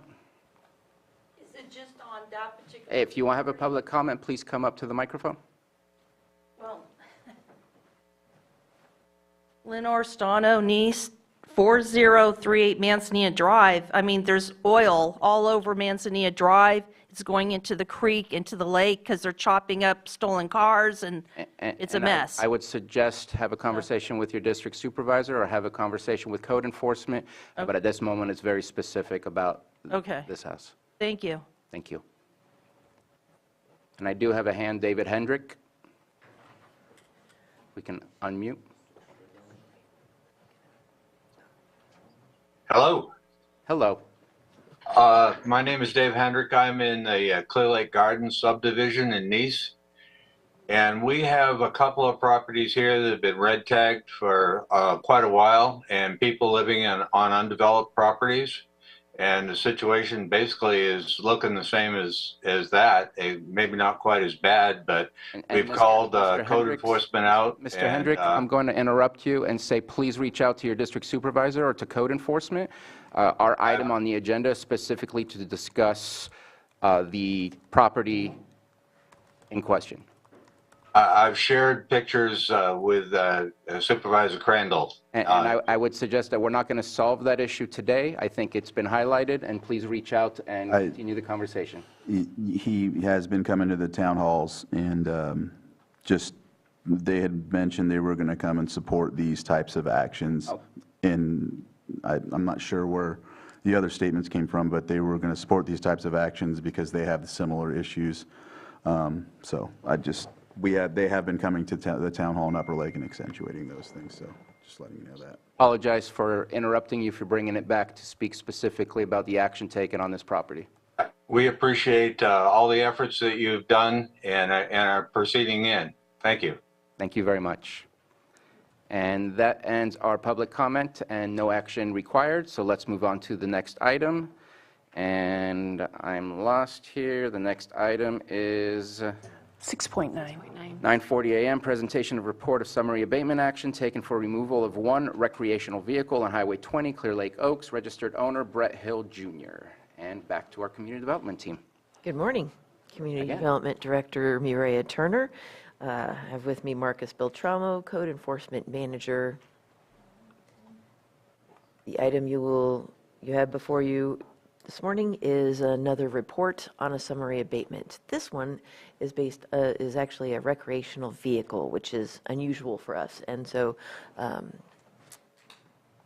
Marcus will fill in the details. We also do have Environmental Health Director Craig Weatherby here to assist with any supporting documentation or information. All right. Like was stated prior, this was an unusual situation. We worked with environmental health. We relied on their expert determination to carry out this summary abatement. So Craig Weatherby's explanation is going to be very valuable to this report here. So the recreational vehicle, when it was towed, was situated on Highway 20 in Clear Lake Oaks. It was situated on the highway. It was situated over a drainage, a Caltrans maintained drain. Initially, this vehicle was located in the Road Map Task Force area. We have proactive code enforcement in the area. A code enforcement officer saw this vehicle there, looked inoperable. He put an AVA tag on it. That's an abandoned vehicle abatement program tag. And we also determined that he was living in the RV, so was red tagged for those purposes as well.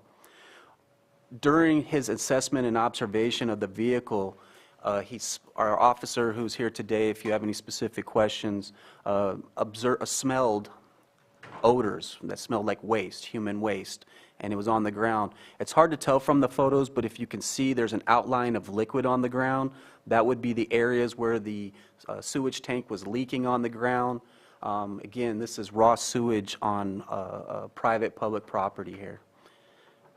This is on January 29th. At this time, environmental health was called out to the scene as well.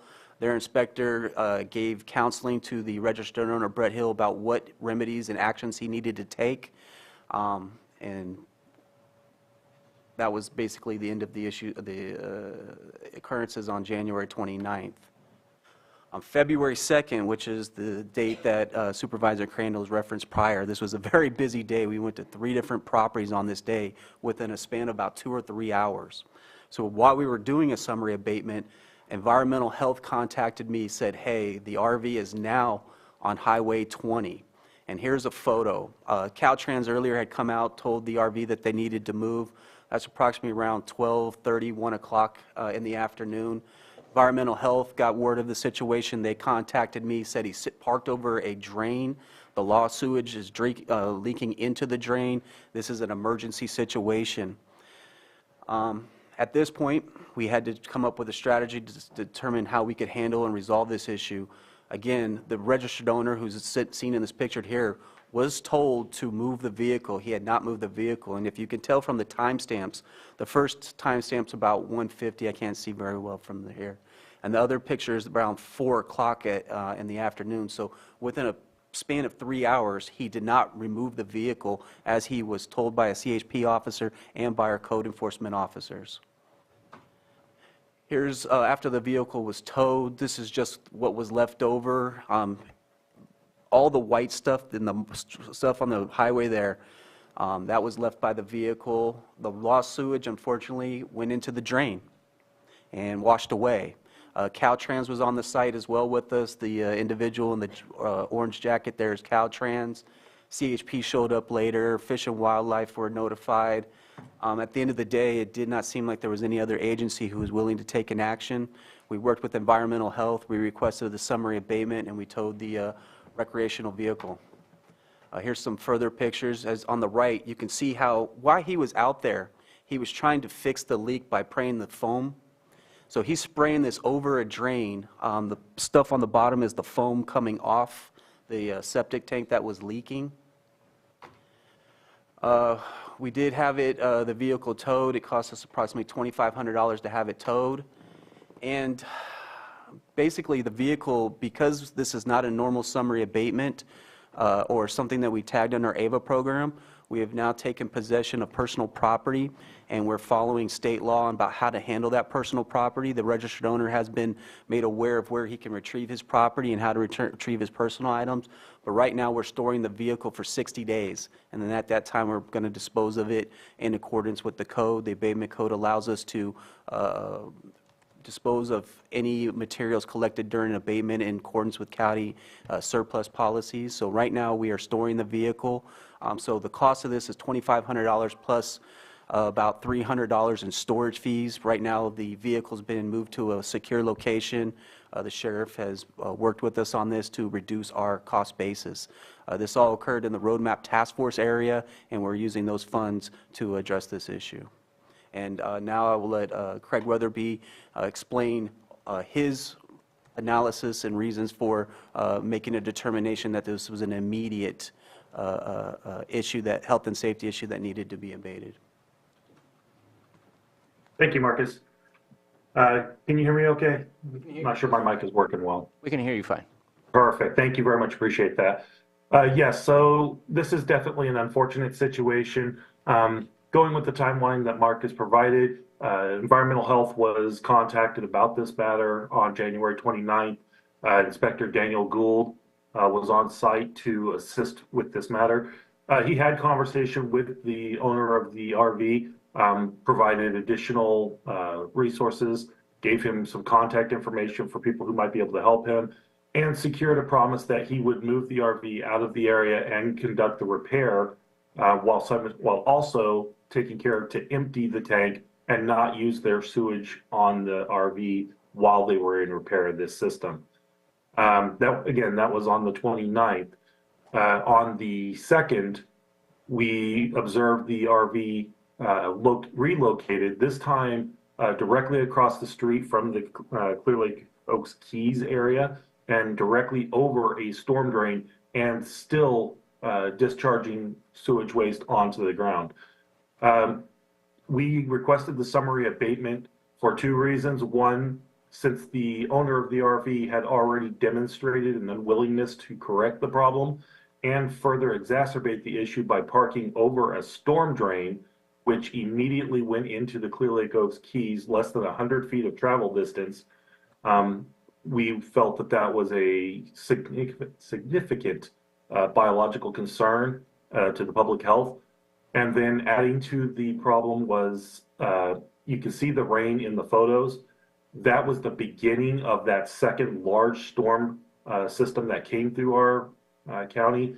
We wanted to try to prevent additional discharge by this because that storm was just going to wash whatever straight into that storm drain and increase the problem on top of it. Again, the owner of the RV was given the opportunity to relocate his RV and even conduct repairs. However, he demonstrated a lack of knowledge on how to repair that system, and that's why you saw that spray foam, which is not at all intended for that purpose. And once it was determined that he was incapable of providing the repair that could prevent this release, we requested the summary abatement. We requested the health officer first, who agreed that the contents of that sewage system on board represented a public health threat, and the fact that the storm exacerbated the need to immediately remove that unit from danger. Thank you for your presentations. Any further comments or information? All right, thank you very much. Comments from board members, questions? Supervisor Green? Just a real quick question. On the initial response, you said it got red tag, but also an ABA tag was put on it? Yes. And I guess the more tags, the merrier, but I'm just kind of questioning that because it wasn't abandoned that I can see. It looks like it was currently registered, and you did have contact with the owner. So was it abandoned in any real sense? So abandoned is kind of a misnomer. The program is called Abandoned Vehicle Abatement Program, but it also includes inoperable, dismantled, or wrecked vehicles. At the time, my officer had reason to believe that the vehicle was inoperable, and that's why it was tagged under AVA. Thank you. Any further comments or questions? Just one comment, if there's ever a way to figure out how to handle some of this stuff with environmental crimes, because that to me is a perfect example of an environmental crime, to go right over a storm drain and to allow your sewer to just go down. I know that we struggle to get things through the process and into courts, but at the same time, this is upsetting. We just had a big conversation about algae. This is one of those things where unnecessary nitrogen and phosphorus end up in our lake, and this is only making it worse. This one is very upsetting, so I'd love to see us even aim higher if it's possible. But thank you very much for that presentation. Any further comments from the public? Please come on up. And again, please make sure to relate it to this specific... I will. Okay, I live at 4088 Manzanilla Drive in Nice. I've seen these things blow up in the post office parking lot of Nice, these RVs, and catch on fire, okay? So, and almost blow out the windows of my house. So they're dangerous. These guys running around, they move here, move there, and I see it at 2 in the morning, 3 in the morning in front of my house. They're dangerous. They blow up and blow out our windows of our house, which I spent a lot of money on my house. And I'm tired of it over there on Highway 20, where I live. I'm sick and tired of it. And I want Lake County to deal with it, okay? Because I pay taxes. I spend a lot of money on my house. And these guys are running around. They pay nothing, you know? And I'm tired of it, I'm telling you, as a citizen of Lake County. Do something about these people, okay? Please, take control of the situation. Thank you. Thank you for your comments. Sir? Thank you. Honestly, I didn't intend to participate. I just wanted to see what was happening in Lake County. I totally agree with the chair's idea to tie this with the environmental crimes, because that's really bad. But my question is, Are the waste tanks, are they properly emptied prior to putting in storage, or what's the process? Thank you. Do you have a response for that? So it was, the RV was towed to our tow contractor's lot. While it was at the lot, the tanks were still leaking and being, they were leaking all over his lot. So free of charge, our contractor pumped them and handled the waste appropriately. But again, that's just more evidence that there was a raw sewage issue and it continued to leak, and had this issue not been removed, it would have continued to leak raw sewage all over the Keys area. And one other note, this RV was also involved in a prior appeal and abatement that we had that came before the board. So this was a recreational vehicle that had been causing nuisance issues and prior issues as well. So there was a history. Yeah. And unfortunately, it gets complicated because it's a home slash a vehicle, and so there's multiple codes that come into play, and it makes it a little bit more difficult for you and your team to be able to deal with it. So appreciate it. Any further comments or questions from the public? Seeing none, we'll bring it back. Any further comments or questions? Again, there's no action on this. This was presentation only. Thank you for your presentation, and thank you for your work. Joanne, can I eject it? Should the board like to take up item 514 that was pulled from consent, I'm available to discuss it at your convenience. I think I'm going to first respect the times, the timed items, since we're already a bit behind, but we will get to that as soon as possible. Taking a break? And I am being requested to take a break, so let's go ahead and come back at 11 a.m. Let's take a 10-minute break.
Move forward.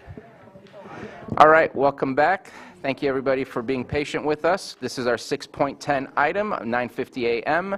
Consideration of a presentation of annual update from the Lake County Fire Safe Council, and B, letter of support for the Lake County Fire Safe Council to apply for the County Coordinator Grant Program. If it's possible to please quiet down in the room, please. Thank you so much. And we have presenters in front of us. Terry Loxton, please. Thank you, Chair. My name is Terry Loxton. I'm the Chief Climate Resiliency Officer and Tribal Liaison for the County of Lake, and I'm very happy today to introduce Lori Hutchinson, who is the Program Director for the Lake County Fire Safe Council under the Lake County Resource Conservation District, and she's going to give a presentation about what the Fire Safe Council has been up to in the last year. So I'll turn the microphone to Lori. Thank you very much, Terry. If you want to go ahead with the first slide. So just a quick background. The Fire Safe Council was created in 2009 as an ad hoc committee of the Board of Supervisors. That has not changed since 2009, so we are currently working on updating that contract just to finalize some different things that needed to be changed, updated, and we're hoping to move.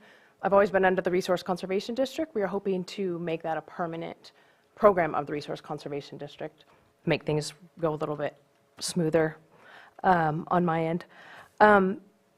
Basically, over the past year, we've been working on several different things. If you want to go to the next one, please. Next one. And you can go to the next one. Some of the current projects. So we recently, with the RCD, facilitated a DEIB workshop for both the RCD, the Fire Safe Council, and the RRA. We've worked on a community-wide defensible space program that we just created with a grant that we have recently acquired. We had a stop work order on that in December, so it's kind of on hold at the moment. We've been waiting for the funding to come through and signing contracts on that, but we're hoping to get that up and running. And thankfully, Supervisor Pyska gave us some money out of her discretionary fund to do work, so we actually worked, and Supervisor Crandall, thank you, sir. So we've got a list of homes in your areas just this week to Brian Bartko with Hogback Ridge, and so he is prioritizing those homes and looking at them to spend that money and get that defensible space work done on those homes. We all know that's huge throughout the county, so I'm also hoping, I'm super thankful for your guys' support that allows us to do that work right now without having to wait on that other funding. So that's a big one. We are hoping to be able to continue that program. I'm continuing to look for funding right now, working with community partners at different grants to keep that going, and maybe that's something we can address here in the future as well, getting funding for that. Let's see, CMAT recommendations. We are working on implementing several of those CMAT recommendations from that workshop we had like 2 years ago, 3 years, I don't remember the date. It's 3 years ago, thank you. So we're working on implementing that. I just actually received a COCOAIM grant, who is the ones that do the CMAT presentation is COCOAIM. So we've got a grant for that to hopefully get an executive director hired for the Fire Safe Council and the RCD, just to help us build capacity. That's our biggest obstacle, I feel like, right now, is the capacity of myself for the longest time being the only one in the Fire Safe Council. So we hired Jade Coalitions and Collaboratives in 2023. They have helped me with a ton of grant writing, not only writing the grants, but once we get them, administering them, carrying out all that work. So that's been huge for me. Just partnering on events and outreach programs with people, NCO, NeighborFest events. We've done lots of that kind of stuff. What's that? I said they're fun. Yes, they are really fun. It's great to engage the community that way and get people just doing fun activities. We all realize that there's a lot that has to go on. We know the wildfire severity and the issues that we have here, but it's fun to get together and collaborate that way and bring people together and get them excited about doing it in their own smaller communities and their neighborhoods. So, and then just supporting local businesses, like using Hogback Ridge crew, trying to keep those people doing a lot of the work.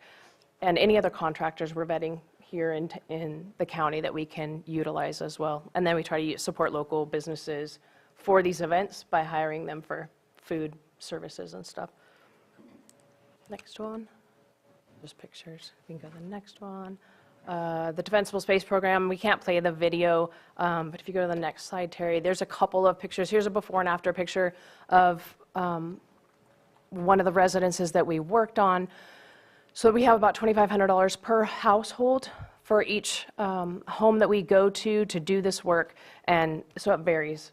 Obviously, we just have to vet those houses, look at them when we send the crew out there to do the work.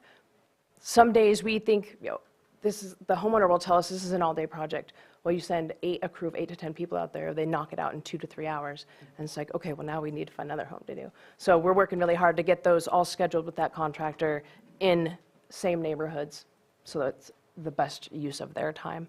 And then we're just leveraging other projects that are going on in the community to try to build off of the work that they're doing as well.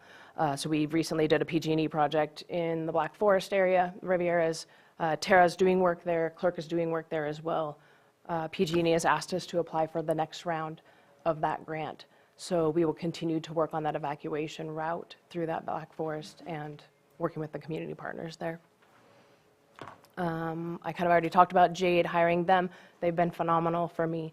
I hope to be able to continue using them. I'm going for another couple of grants right now that will allow us to continue utilizing them and paying them.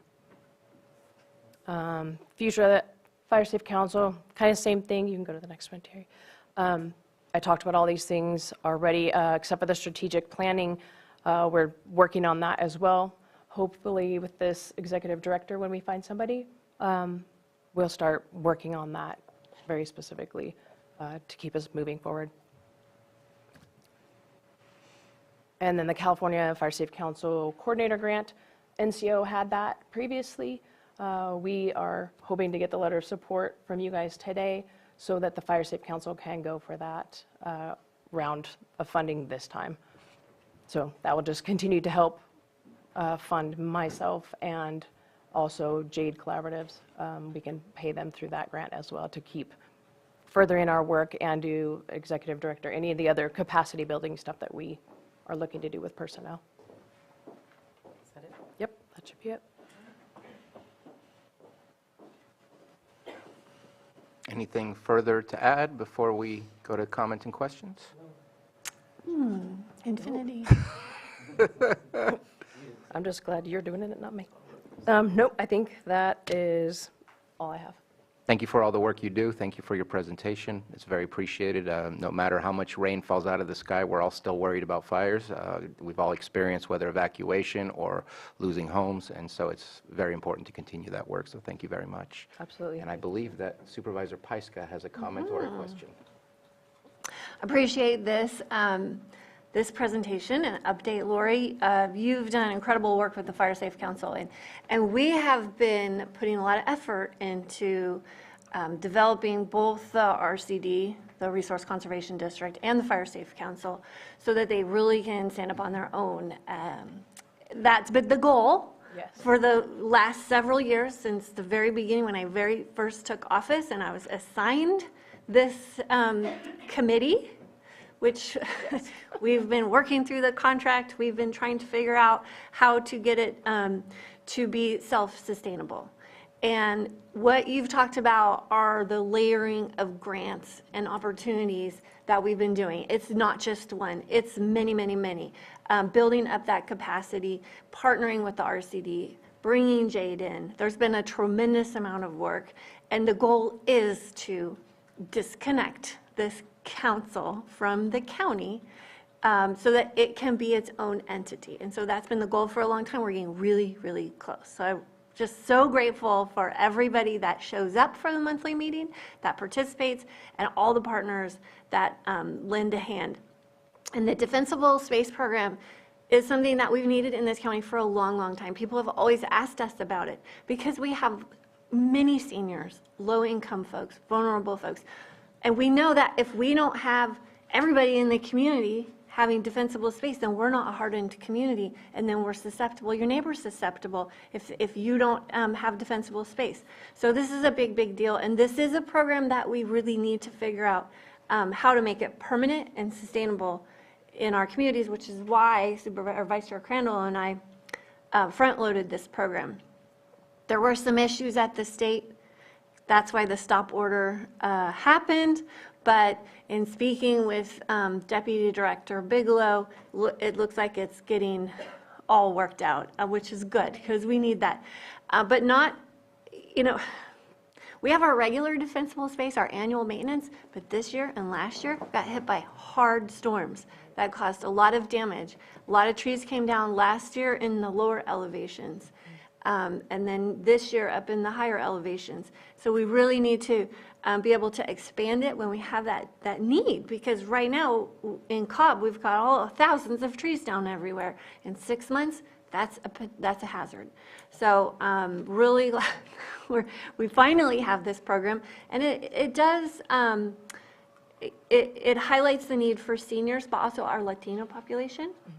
And our low-income folks. And so those are the three groups that it's really targeted to, but anybody should apply if they've got this need, especially if they have a whole lot of new yard decorations. Yes, and there could be some more after this weekend. So this letter to the State Fire Safe Council is really important. What the State Fire Safe Council has learned is that we're not unique. Lake County, we have a fire safe council, but it is not a council. There's no members on it. We've had Lori running the show for years, and you've been doing a great job. But we need to develop it more, and the state is really seeing that. And so that's why they're releasing the second round of funding, because they know the first round of funding kind of got, the wheels moving, but it's not enough. It's not enough. When I talk to my colleagues in other counties, like Butte County has 52 employees. Yeah. Their fire safe council has 52 employees. That'd be amazing. Right. We have one. So we're getting there. So I'm in full support of the letter, getting this next round of funding, continuing to build up that work. And when the day comes for us to separate, that is going to be a beautiful day, because I'll know the Fire Safe Council will be standing up on its own with the RCD. Yes, absolutely. Thank you so much for your undying support. It's meant the world, honestly.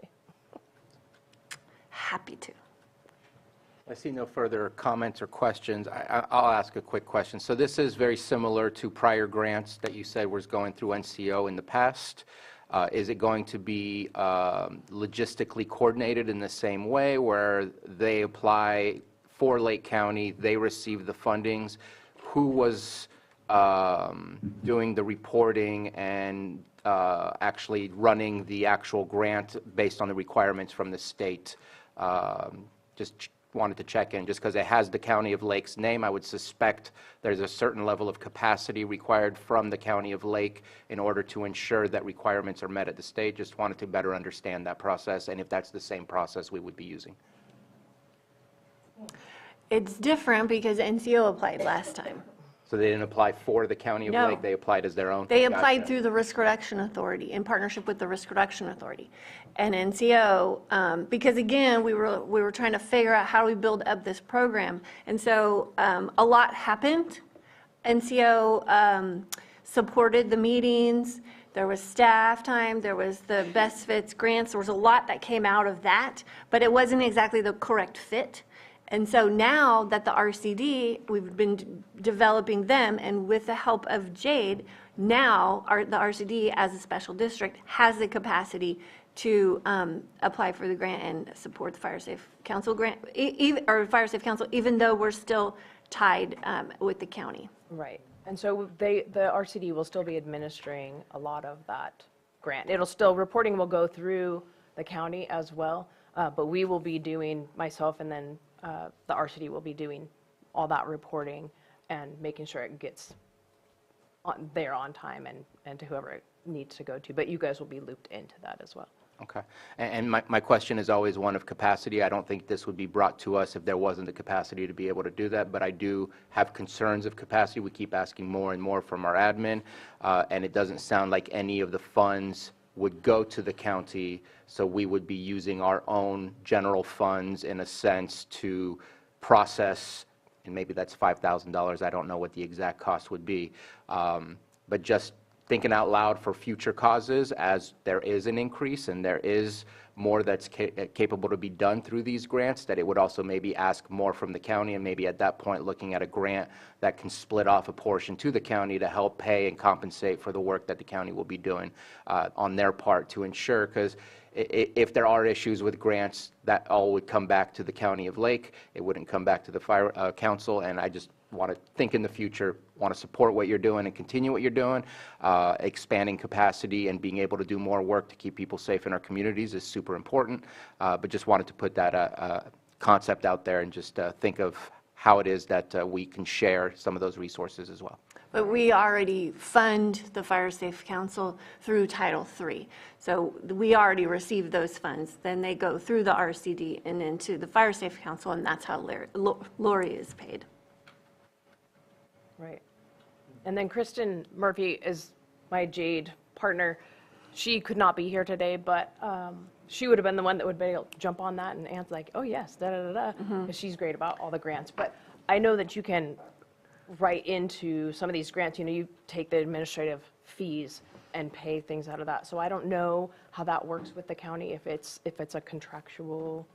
Well, the only connection we have right now is the Title III. We have the contract, Right. and we have the Title III funding.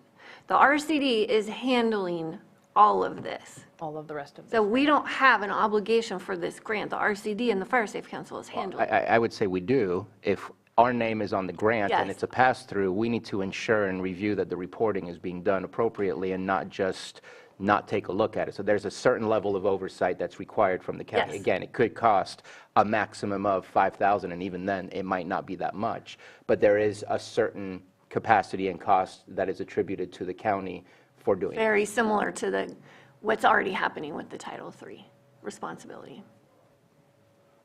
So just wanted to bring that up. Any further questions or comments? Opening it up for public. Any comments or questions? And bringing it back to the board for action. Nothing further, Chair. I move to approve the letter of support for the Lake County Fire Safe Council to apply for the County Coordinator Grant Program. Second. We have a motion and a second. All in favor? Aye. Aye. Any opposed? Motion carries. Yeah. Keep our fingers crossed for you. Thank you so much. Thank you for that, and we're going to move on to our 6.11, our 11 a.m. item, public hearing, consideration of agreement for the purchase of real property located at 16540 State Highway 175 in Cobb, and B, consideration of resolution accepting and consenting to recordation of a grant deed. Director Ewing, welcome. Well, good morning, Lars Ewing, Public Services Director. So in February 2023, your board granted conceptual approval and appointed a negotiating team for the property that's referenced there for the purchase of that property for a future park. For some background that was discussed back then to the board, but it's worth retelling briefly here. The Cobb area is the only, if not one of the only, if not the only general plan area in the county that does not have a community park.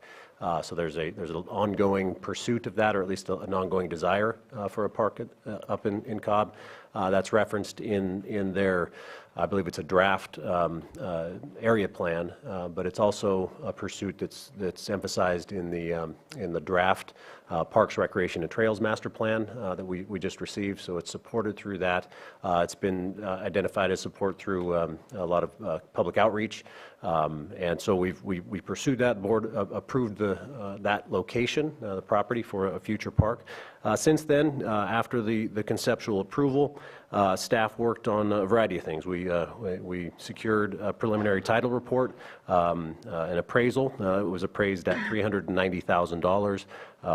We had a septic inspection, a building inspection, hazard tree assessments, removal of abandoned vehicles, and the result after all of that was the acceptance of a $300,000 offer by the county. The owner accepted that offer, and I want to thank Celia Hoberg in Public Services. She's in the audience here.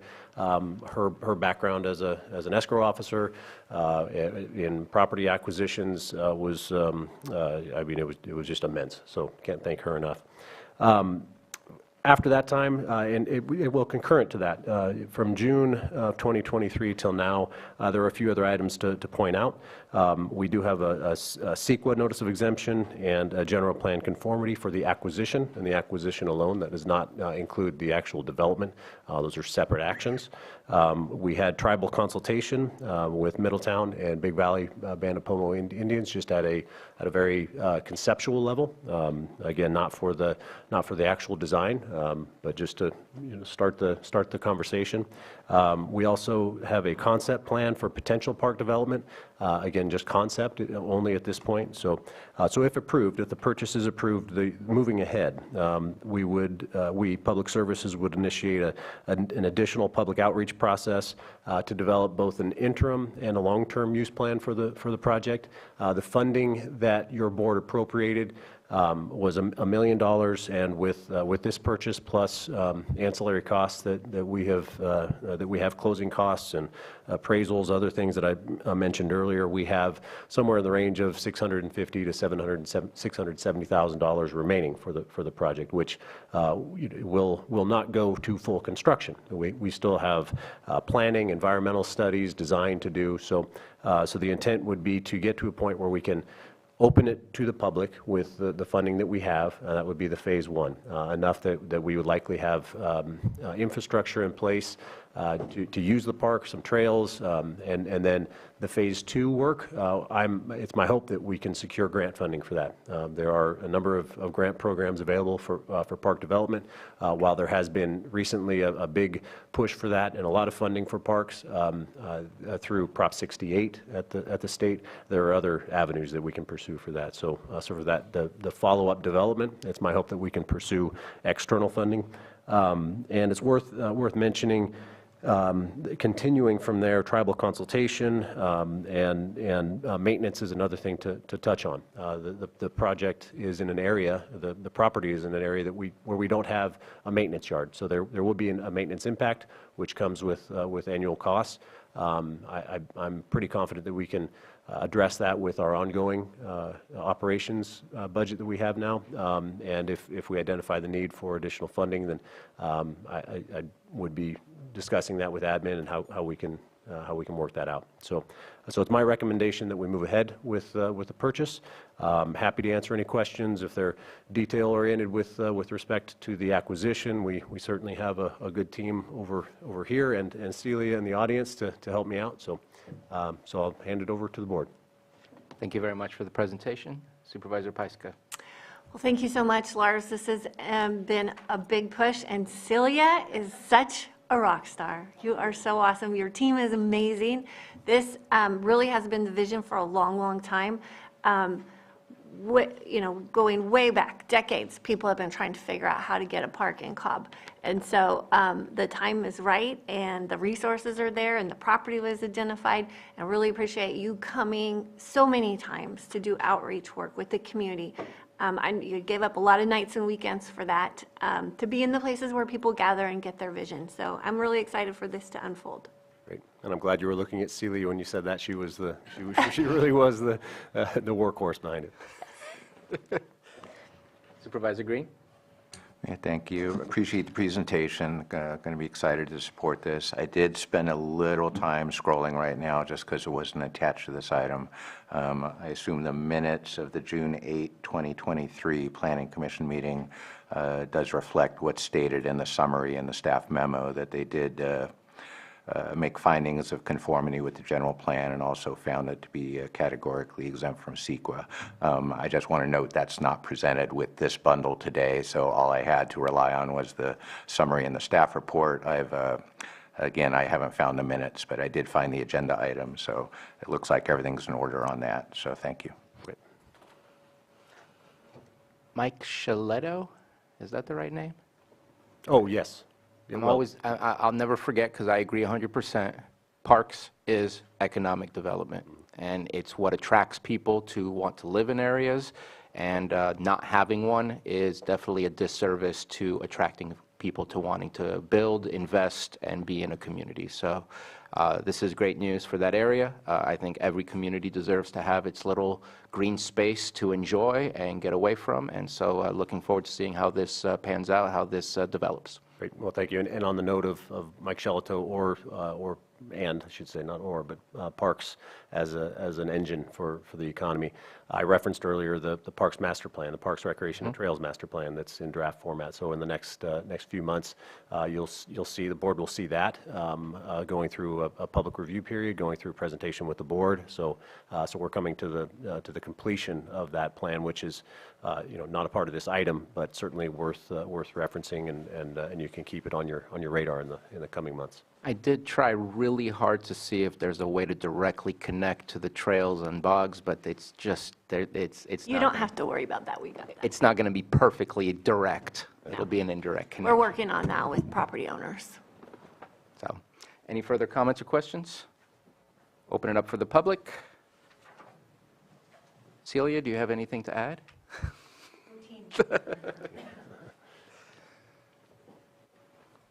Good morning. My name is Robert Stark. I've lived in Cobb for 49 years. I was the general manager of the Cobb Area County Water District for 35 years, and a very active member of the community. And I would just want to let you know that we just thoroughly support this in the highest degree, and we really appreciate Jessica's work on this. I can tell you, in the 49 years that I've lived there, there's never been a time that someone hasn't said, geez, if we only had a park, if we only had a place. Yeah, we got Bog State Forest, good. You got trailer trucks coming and going, you got dust, you got all those things. We need a place for kids to go sit on the swing set and do their thing, and for families to go, and for people to walk their dog and all that good stuff. I just want to tell you that I'm the president of the Lions Club, and as a member of the community is very enthusiastic about this, and we endorse your positive actions on this matter. Thank you. Thank you very much. Any further comments on this? Seeing none, we'll bring it back to the board for action. Mr. Chair, I move that we approve the agreement for the purchase of real property located at 16540 Highway 175 in Cobb. 2 or 1? And I'll offer that. On that same recommended action, if your board may add and authorize the board chair to sign. And authorize the board chair to sign. Second. We have a motion and a second. All in favor? Aye. Aye. Any opposed? Motion carries, And I'll offer the resolution. and the resolution's been offered.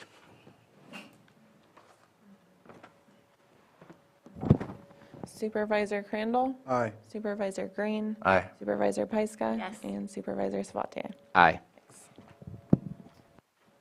Thank you very much. Milestone. Look at that. We're back close to time. Our 6:12 item, 11:30. Is that the one that we're pushing to the following week? Yes, please. Chair, if you could, we'll continue this to the March 5th item. And since Lars is in the room, you may wish to take up 7.21 if you'd like. Well, now I feel like I need to just take up 7.21. Try to catch you before you. I don't have my stuff, but You'll do great. All right. Welcome back. Thank you. All right, Lars Ewing, Public Services Director. So let me flip to 721. Let me read it, I'm sorry. Consideration of the award of bid number 23-32 to Reg Construction, Inc. for the East Lake Sanitary Landfill Phase 1 cell construction project in the amount of $5,161,663. All right. Good morning. Lars Ewing, Public Services Director. So with that title and without my notes, I certainly am familiar with the project, so I can talk through it. As the board is aware, Public Services has been pursuing an expansion to the East Lake landfill for a number of years. Earlier this year, in fact, I should say late last year, we put out an invitation for bids for the expansion. We received, I believe it might be in the memo, 5 to 6 bids. Regi Construction was the low bidder. It's important to note that the invitation for bids did include a local workforce preference policy. All or at least the majority of the bidders included that, and it did not factor into the calculation of who the low bidder was. So recommendation is to move ahead with the award, and we would anticipate construction beginning near the end of April and take about 4 to 5 months. Thank you very much for that update. Any questions on this? It's a big project. It is. It is very big. It's been a long time coming. Long time coming. I do want to say nothing to change here, but the local workforce amount, when it's only a 1% difference, it's a drop in the bucket when you're looking at this large number. So that is something that I will be bringing up on a different item that we talk about today, just to see if there can be some assistance in helping. And it might be worth mentioning here, it's very uncommon, to be honest, that we apply that policy. The majority of our projects, well, certainly for a project of this size, a project this size is most commonly paid for through state or federal funds. And when you have funds like that, it does not allow the local policy to apply. In this case, it's entirely local, so we can, but the policy caps the discount at $50,000, and so when you're talking about the 1%, the equivalent of 1%, it doesn't mean a whole lot for projects that are in the $150,000 range or maybe even more, which we do have some for parks and buildings and grounds in particular. It has applied in the past and has made a difference. So I might just suggest that some focus on the bigger picture projects may not be as impactful as you might otherwise believe. A landfill project may, certainly, because most commonly we would pay for that using local dollars. Yep. No, appreciate what needs to be done over there, and looking forward to this commencing. Any further comments? Open it up for the public. Anyone from the public wish to speak on this item? And seeing none, let's bring it back for action. There's none further, Chair. I move to approve the award of bid number 23-32 to Regi Construction, Inc. for the East Lake Sanitary Landfill Phase 1 cell construction project in the amount of $5,161,663, and authorize the chair to sign the agreement and the notice of award. Second. We have a motion and a second. All in favor? Aye. Aye. Any opposed? Motion carries. All right. Thank you, and I appreciate you taking up the item. Yeah. Thanks, Susan. Okay, I think our next timed item is 1 p.m. So let's. Mr. Chair? Yes. Director Turner? Yeah. Yeah. Yeah, no, I was going to start going through the list for who is currently sitting in our, and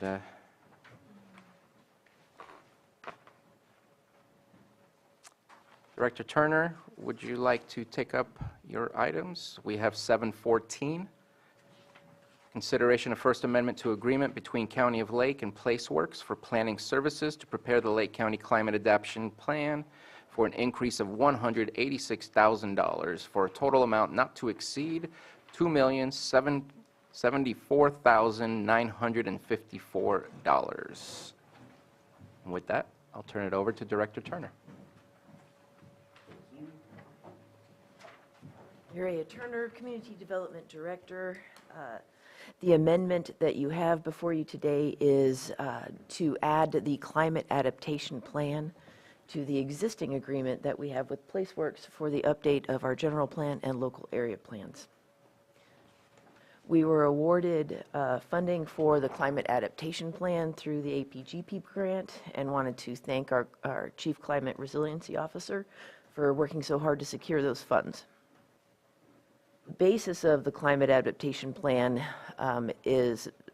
will also use the climate vulnerability analysis, which is already part of the scope of work for PlaceWorks agreement since it is required by law to be part of the safety element. PlaceWorks has agreed to add the cap onto their scope of work for the funds that were awarded from the APGP grant, which is the $186,000. I welcome any questions the board may have. Thank you very much for this important addition to the whole general documents that are being updated. So thank you very much. Any comments or questions regarding this amendment? I think it's simple because we're getting a grant to help pay for this, and that just makes it all easier. It is, and just as the general plan and local area plans are going to be community vision driven, the climate adaptation plan will also just get folded naturally into that. Perfect. And opening up for public comment. Anyone wish to speak on this item? Seeing none, let's bring it back for action. Mr. Chair, I will move to, well, I had it. I'll move to approve the First Amendment to agreement between County of Lake and PlaceWorks for planning services to prepare the Lake County Climate Adaptation Plan, CAP, for an increase of $186,000 for a total amount to not exceed $2,074,944 and authorize the chair to sign. Second. We have a motion and a second. All in favor? Aye. Aye. Any opposed? Motion carries. We're going to take up 5.14, if you don't mind, I would be happy to take while you're there, so we Thank can you. conclude your items. 5.14 is approve First Amendment to agreement between County of Lake and Leonard's Hauling and Tractor for nuisance abatement services for an increase of $45,000, total amount not to exceed $75,000 for a term from July 31st, 2023 through June 30th, 2024, and authorize the chair to sign. Director Turner. Thank you. I am thankful that my annual evaluation has been moved to a different date because it's embarrassing to let you all know that I made a simple addition error on this memo. We currently have an agreement with Leonard's Hauling for $50,000. We would like to increase that by another $45,000. They are instrumental in our abatement of the trailers of the larger size vehicles that we seem to see an increasing number of lately. So you'll see that on the memo, it does say an amount not to exceed $75,000. On the agreement, it says not to exceed $100,000. It should actually read $95,000, which is $50,000 plus $45,000. So I would request an amendment to be considered by this board, and I apologize for my not using a calculator. Just to be clear, the contract seems to say not to exceed $100,000? It does. It should say $95,000. Okay, so we're changing both the recommended action and on the agreement. Okay. Yes, and funding for these will come from nuisance abatement funds. Thank you very much. Any questions or comments? Kind of need that to do the things you showed us earlier, so. Indeed. Let's move forward with that. Opening up for the public. Any public comments on this item? Seeing none in either the Zoom room or the chamber, bringing it back for action. So, further, Chair. With changes. I move to approve the First Amendment to the agreement between the County of Lake and Leonard's Hauling and Tractor as amended for nuisance abatement services for an increase of $45,000 with a total amount now not to exceed $95,000 for a term from July 31, 2023 through June 30, 2024, and authorize the chair to sign. Second. We have a motion and a second. All in favor? Aye. Aye. Any opposed? Motion carries. I believe those are all the items that we had pulled. We're very, very interested in the 3 different appointments you're going to make, but anytime, I'm here all day, so. Okay. I think we're going to take that up at a later time at this moment in time, so let's go through the rest. Super, thank you. Let's see what we've got. So 11:42. Wondering if we can take, I believe that we should have the time. I'd like to see if we can stop at 12 and take our lunch since we have a 1 o'clock item. I believe that we are able to take our, where is it? Our public defenders one, where is that? 7:19. CAO Parker, I think we have the time to be able to take that. Yes. So let's go ahead and take that. Consideration of work plan for the Public Defender's Office.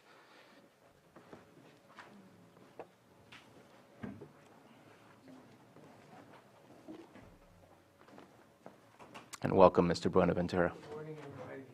Thank you for calling me.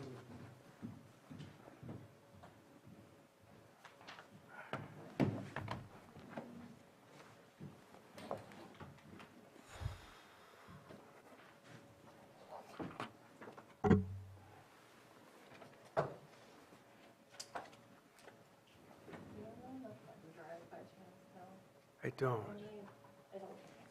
Okay.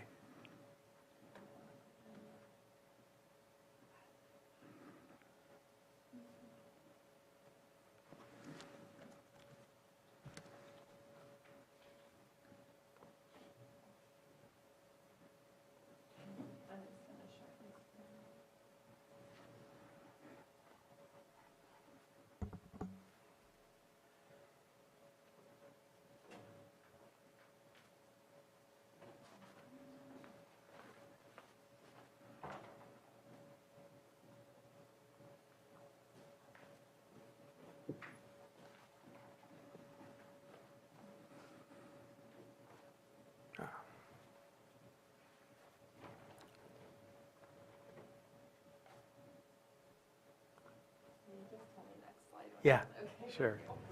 All right. Thank you, Mr. Chair. Thank you. Good morning, members of the board. It's great to be with you again. I'm hoping that I learned my lesson from last time in that I know I went on, and I'm hoping that this is going to be more of an abbreviated version, so I'll try not to go on and on. So the work plan. First, before I talk about the work plan, I want to take this opportunity to thank you all again for putting your faith and trust in me in establishing this office. I want you to know how grateful I am to be here and to do this. The very first day I got here, it just has been just an incredible experience to be able to and it is a position of privilege to be able to start something new here. And because I can see it coming together. I can see the people responding, and I can see the community responding. So I want to take that opportunity to thank you once again. All right, the mission statement. So bringing you back to this mission statement, the central part of my office is to provide this effective assistance of counsel and to do it in a more holistic way. I've emphasized that in our meetings together, and that is really the goal of my office. Next slide, please. So the focus of my office is really on 3 different areas. Early representation, this pretrial and jury trial, that is really the meat of our representation of criminal defendants. And also we have the post-conviction issues. Next slide, please. So this is my my oversight. This is the oversight committee that you as the board have set up, and this is who I believe is going to be a good model to supervise my office. There are already members on there. There are some vacancies that need to be filled. I'm sure you will do it shortly, but I think this is essential, and I'm grateful that we have this in place. Next slide, please. So this is a draft of what I envision to be my structure in my office. We're going to have roughly about 8 lawyers in the beginning, 3, maybe 2 investigators, and some admin staff. Again, it's a draft only. I think the numbers will probably change in the future. Again, it'll be dependent on the need and how things play out. And also, obviously, central to that is the workflow. Next slide, please. So the workflow of my office really, and my public defenders center on these three things, these things around it: felonies, misdemeanor, juvenile cases, specialty courts, post-conviction relief, and motions and writs. So that is what I envision my attorneys doing. Now, not all my lawyers will be doing everything on that workflow. Some will be doing a combination of things. Some will be doing exclusively one thing. And again, it's going to depend on the need and the workflow and the skill set of the attorney. An example could be I could have one misdemeanor lawyer also doing assignment in a specialty court, such as the mental health court. Or I could have a felony lawyer just exclusively dealing with felony cases. Again, it depends on the need, the skill set, and the caseload. Here's the timeline. So this is how I envision my office completing its task of becoming fully operational. I believe that this is a good timeline. It's an aggressive timeline, but it's a timeline I think we can meet, and that's going to be my goal. Right now, we are working on some job descriptions, and that is soon to be published. Recruitment for the attorneys and other positions will start next month, and I plan on interviewing people in March and April. My initial plan is to take on all the misdemeanor representation in this county. All the representation means hiring 3 deputy public defenders to do misdemeanors. And so my initial request is going to be 3 attorneys, misdemeanors, 1 investigator, and an office manager. And then I expect to start June 1st, taking over all the misdemeanor representation. And then I believe that I can slowly, as we transition to an office, to start doing felony cases. And then I'm going to do that in piece by piece. And I expect to hire a felony attorney in August, 2 more in October, 2 more in December, and then taking over juvenile representation in January. And my hope is a year from now, we become fully operational in February.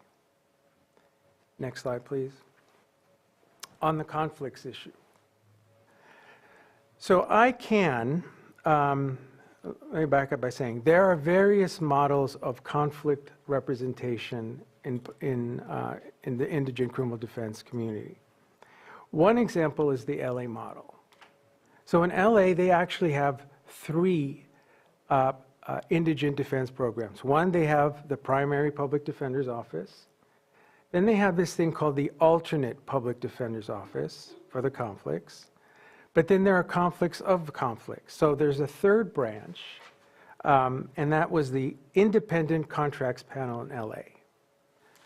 What's happened in LA is that independent contracts panel was actually absorbed by the public defender. So now the public defender does the conflicts as well. So that's a model that can be utilized and used here. I could do that, but I'm not gonna, at least for now. I think the better plan for now, as with respect to conflicts, is to have 2 contract lawyers doing the conflicts, similar to like a lid situation. But I think that's the better plan for now. That could change later on, we'll see. And so let me go on to the budget. So the budget is about $2.7 million, which 1.7 is being absorbed by the lid contract. So my goal is, as we increase our representation as we take on more and more the responsibility of the indigent defense program in Lake County. The LID contract and the amount that they're getting will decrease. It only makes sense. And that money will go to my office as we get to develop and build upon a bigger office and taking more responsibility. And so we're in a hybrid situation right now, and that's going to be fluid for a while until we become fully operational, but I think this budget makes sense. Some of the challenges. Next slide, please. So obviously the big challenge is the LID resignation. Actually, to just give you an update, if you didn't know, Tom Feimer, who was administering the contract, has resigned. And then Mitch Hauptman was taking over temporarily, and I believe he is going to step aside, and there's going to be another LID attorney who's going to take over. We are in negotiations with them as to what the next step is with their contract.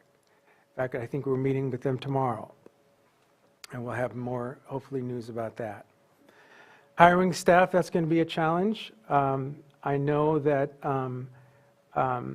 the salaries are going to be looked at with respect to people who want to come and become deputy public defenders. I'm hoping it's going to be attractive for them. I'm hoping this place becomes attractive to them because it's a great community. It's a great place to live, and the economy is, in terms of buying a house, it's much better for people. But I'm hoping to get some good people. But at the same time, I recognize there is talent here in Lake County. There are some really good lawyers here in Lake County. I've seen that. I've experienced that, and I've talked to them. So, but the hiring process is open. There are no promises made to anybody, and I want to get the best of the best for the people of Lake County and their representation. The other challenge is the office space. So you should know that I have looked at several locations for office space. I have one place in mind, and that's a location that is near the new courthouse. It's about 3,000 square feet. In fact, earlier this month, I had Lars Ewing and Carlos come with me to check out the place. They gave me some really good advice, some feedback on what that is going to look like and how it would operate. They gave me some suggestions on modification, tenant improvements.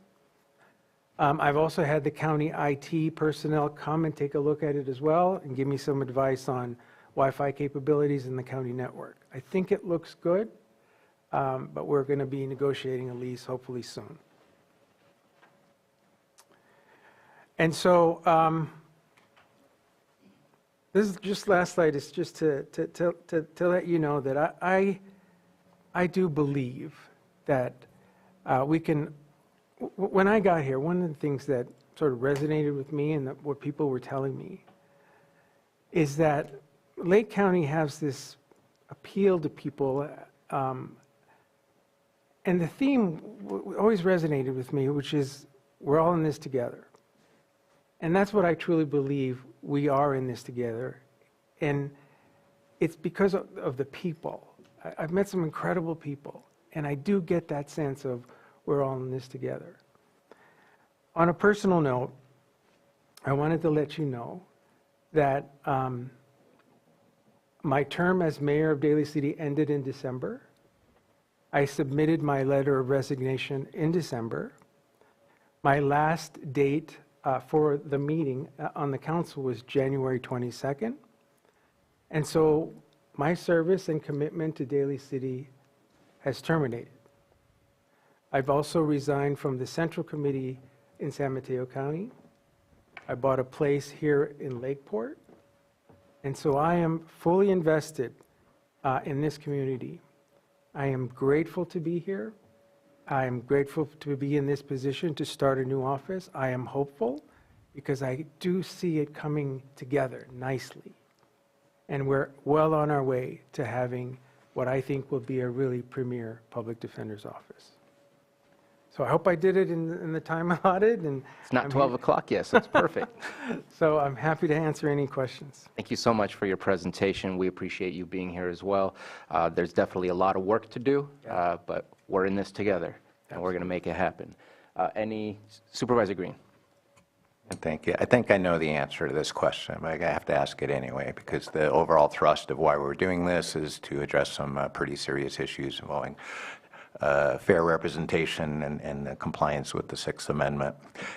In your timeline, the first hires are for misdemeanor attorneys, and probably the more difficult hires are projected farther down the line, and those may be for the felony attorneys that are going to handle the more complicated cases. Yeah. So, and I think I know the reason for this. You need to get up and running. The case flows are there. So am I correct in saying that this is basically a staffing plan versus a full-blown representation plan? Because if it were me, I would probably, being ignorant of everything, I'd probably focus on the felony attorneys first. So why misdemeanor attorneys and then bringing on a felony attorneys a little bit farther down the road? Yeah, so representation of felonies is it's a lot more complicated, I think. There's a lot of risk in terms of their exposure, their sentencing, the work that needs to be done. And you go in and you get complicated in terms of the evidence, the investigation. Sometimes there's DNA involved. Sometimes it's just a really complex caseload. And so I want to make sure that as I'm on the way to building this office, that things are moving along nicely and that they're almost perfect before we take on that task. So I think starting with felonies is an easier transition. It makes more sense. For example, or misdemeanors is what I'm sorry, misdemeanors. For example, I'm working on the nuts and bolts of the office right now. So one of the things is the case management system that I'm putting together. I want to make sure that is seamless, that it's flowing, that there are no problems when we start to getting felonies. I'm developing a research platform for my attorneys to do their research, writing their motions, things like that. I want to make sure that's all in place.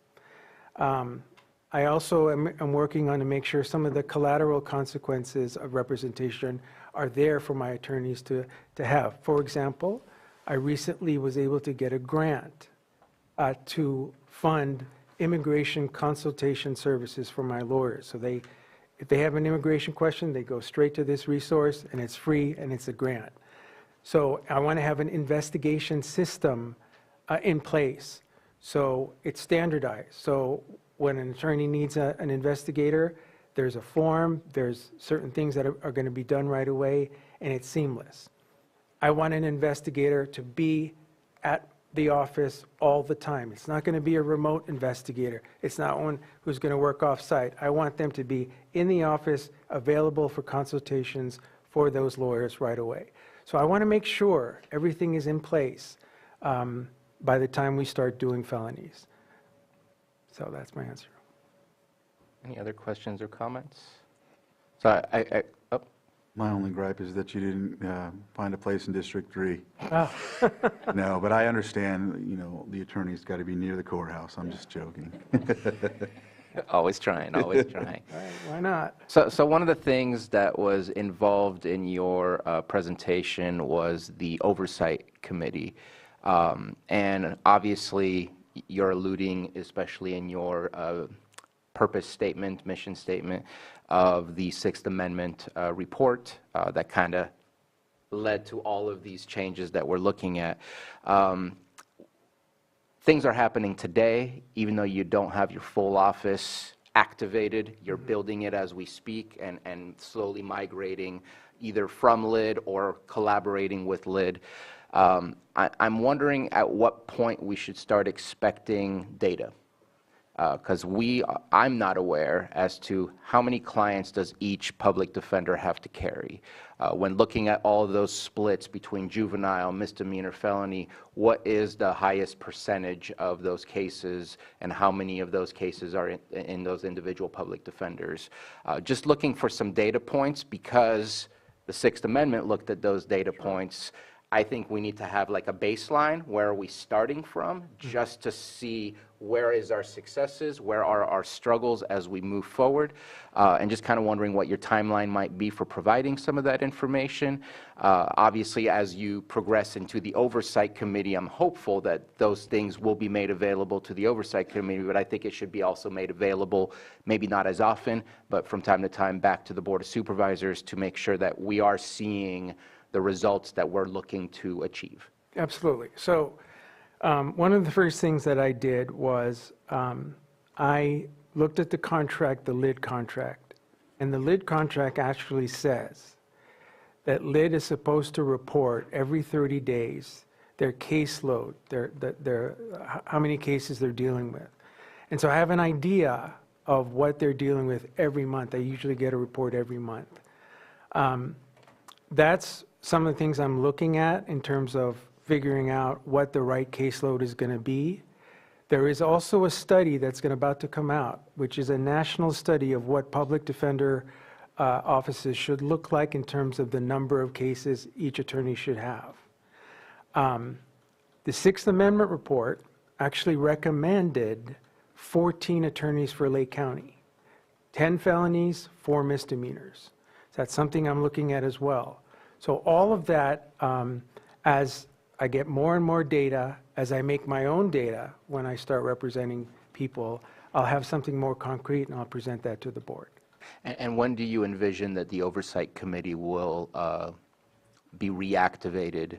Because it hasn't been activated, I think, since I've been here. I don't think anybody's met, and I think that was part of our issue in, I'm not going to say dropping the ball, but being kind of unknown to us that these were the situations that were happening in court until we got the report. So, at least the specifics. Right. So I know that because of the vacancies that you don't have a full Oversight Committee, and I know that people have applied. In fact, when I go around talking to people, they've said they have applied. So once you fill that, I'm hopeful that the Oversight Committee will meet quarterly, if not at least twice a year. But again, it's up to the Oversight Committee as to how often they want to meet with me, but I'm willing to meet as often as they want because I think their ideas are going to be central to my mission and purpose. And so I think I would appreciate the feedback from them and the criticism, quite frankly, from them, because it will be helpful to me. So I'm hoping a quarterly meeting will happen, and we can set that on the road. But I think the first step is to fill the vacancies. And if we have those applications, is there a plan for when that we're going to get those in front of us on the board agenda? Are we holding them for a specific reason if those applications have been received, and checking in with CAO Parker? I think we were waiting for Director Buenaventura, or Chief Public Defender, you're quasi-director, until he got at least settled and started this process. The position allocation process has been very, it's been challenging, so we wanted to get that done. The position allocation is on for later today, and I think after that, he can start interviewing, and I think after that, once he gets his first employees in place, I think then we can start on that process. Because right now, there's nothing to discuss except, unless you tell me differently. No, you're right, absolutely. I would suggest, I don't want to throw a wrench in the wheel, but if you're already getting a report from LID, then to me, there's already something to share. And maybe at the worst case scenario, it's just shared with the board in a palatable way. Just here's a quarterly report of what's going on. All I know is we've got this big report. We've decided to make some changes in how we provide public defenders services to the people that need it. But we have yet to make any changes as far as how we're receiving information or how we know if changes are being made. And I think our goal is, obviously we want changes to be made, but things are still happening today, and I'm not aware of necessarily what's happening with those that are using public defender services. So as soon as we can get to that, rather sooner than later, my opinion, again, looking for the board for that support, I feel I'm still in the dark very much, but I have this report that tells me that things were not that great.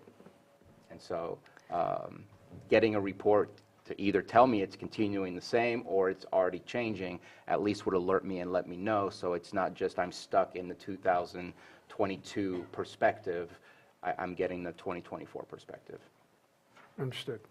So, and again, don't want to direct anything Right. without board support. But you're starting in June with Right. that, okay. Yeah. And so, and that's only a few months away. I think that's an appropriate time to have the committee up and running, appointed, ready to go.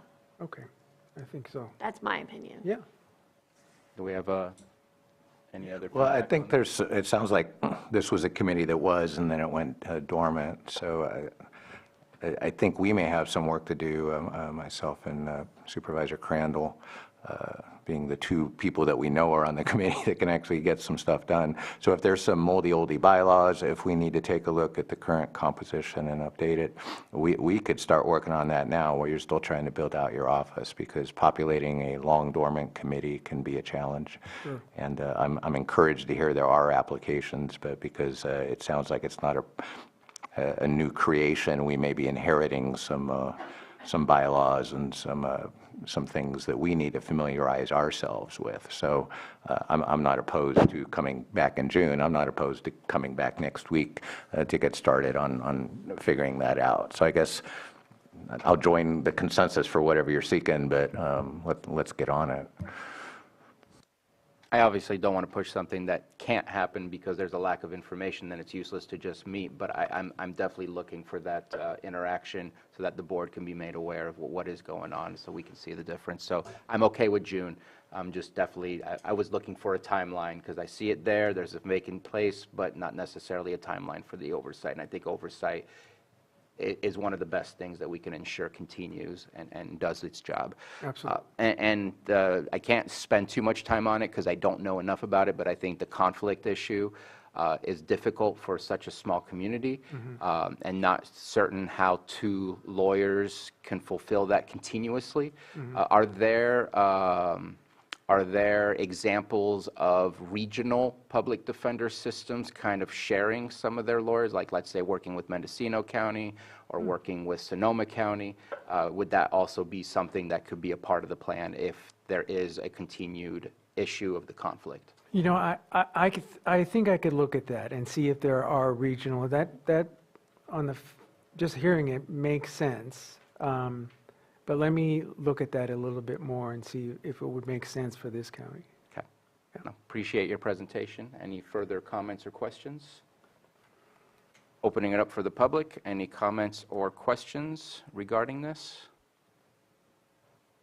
And I think that we are, I don't believe there's action to be taken on this.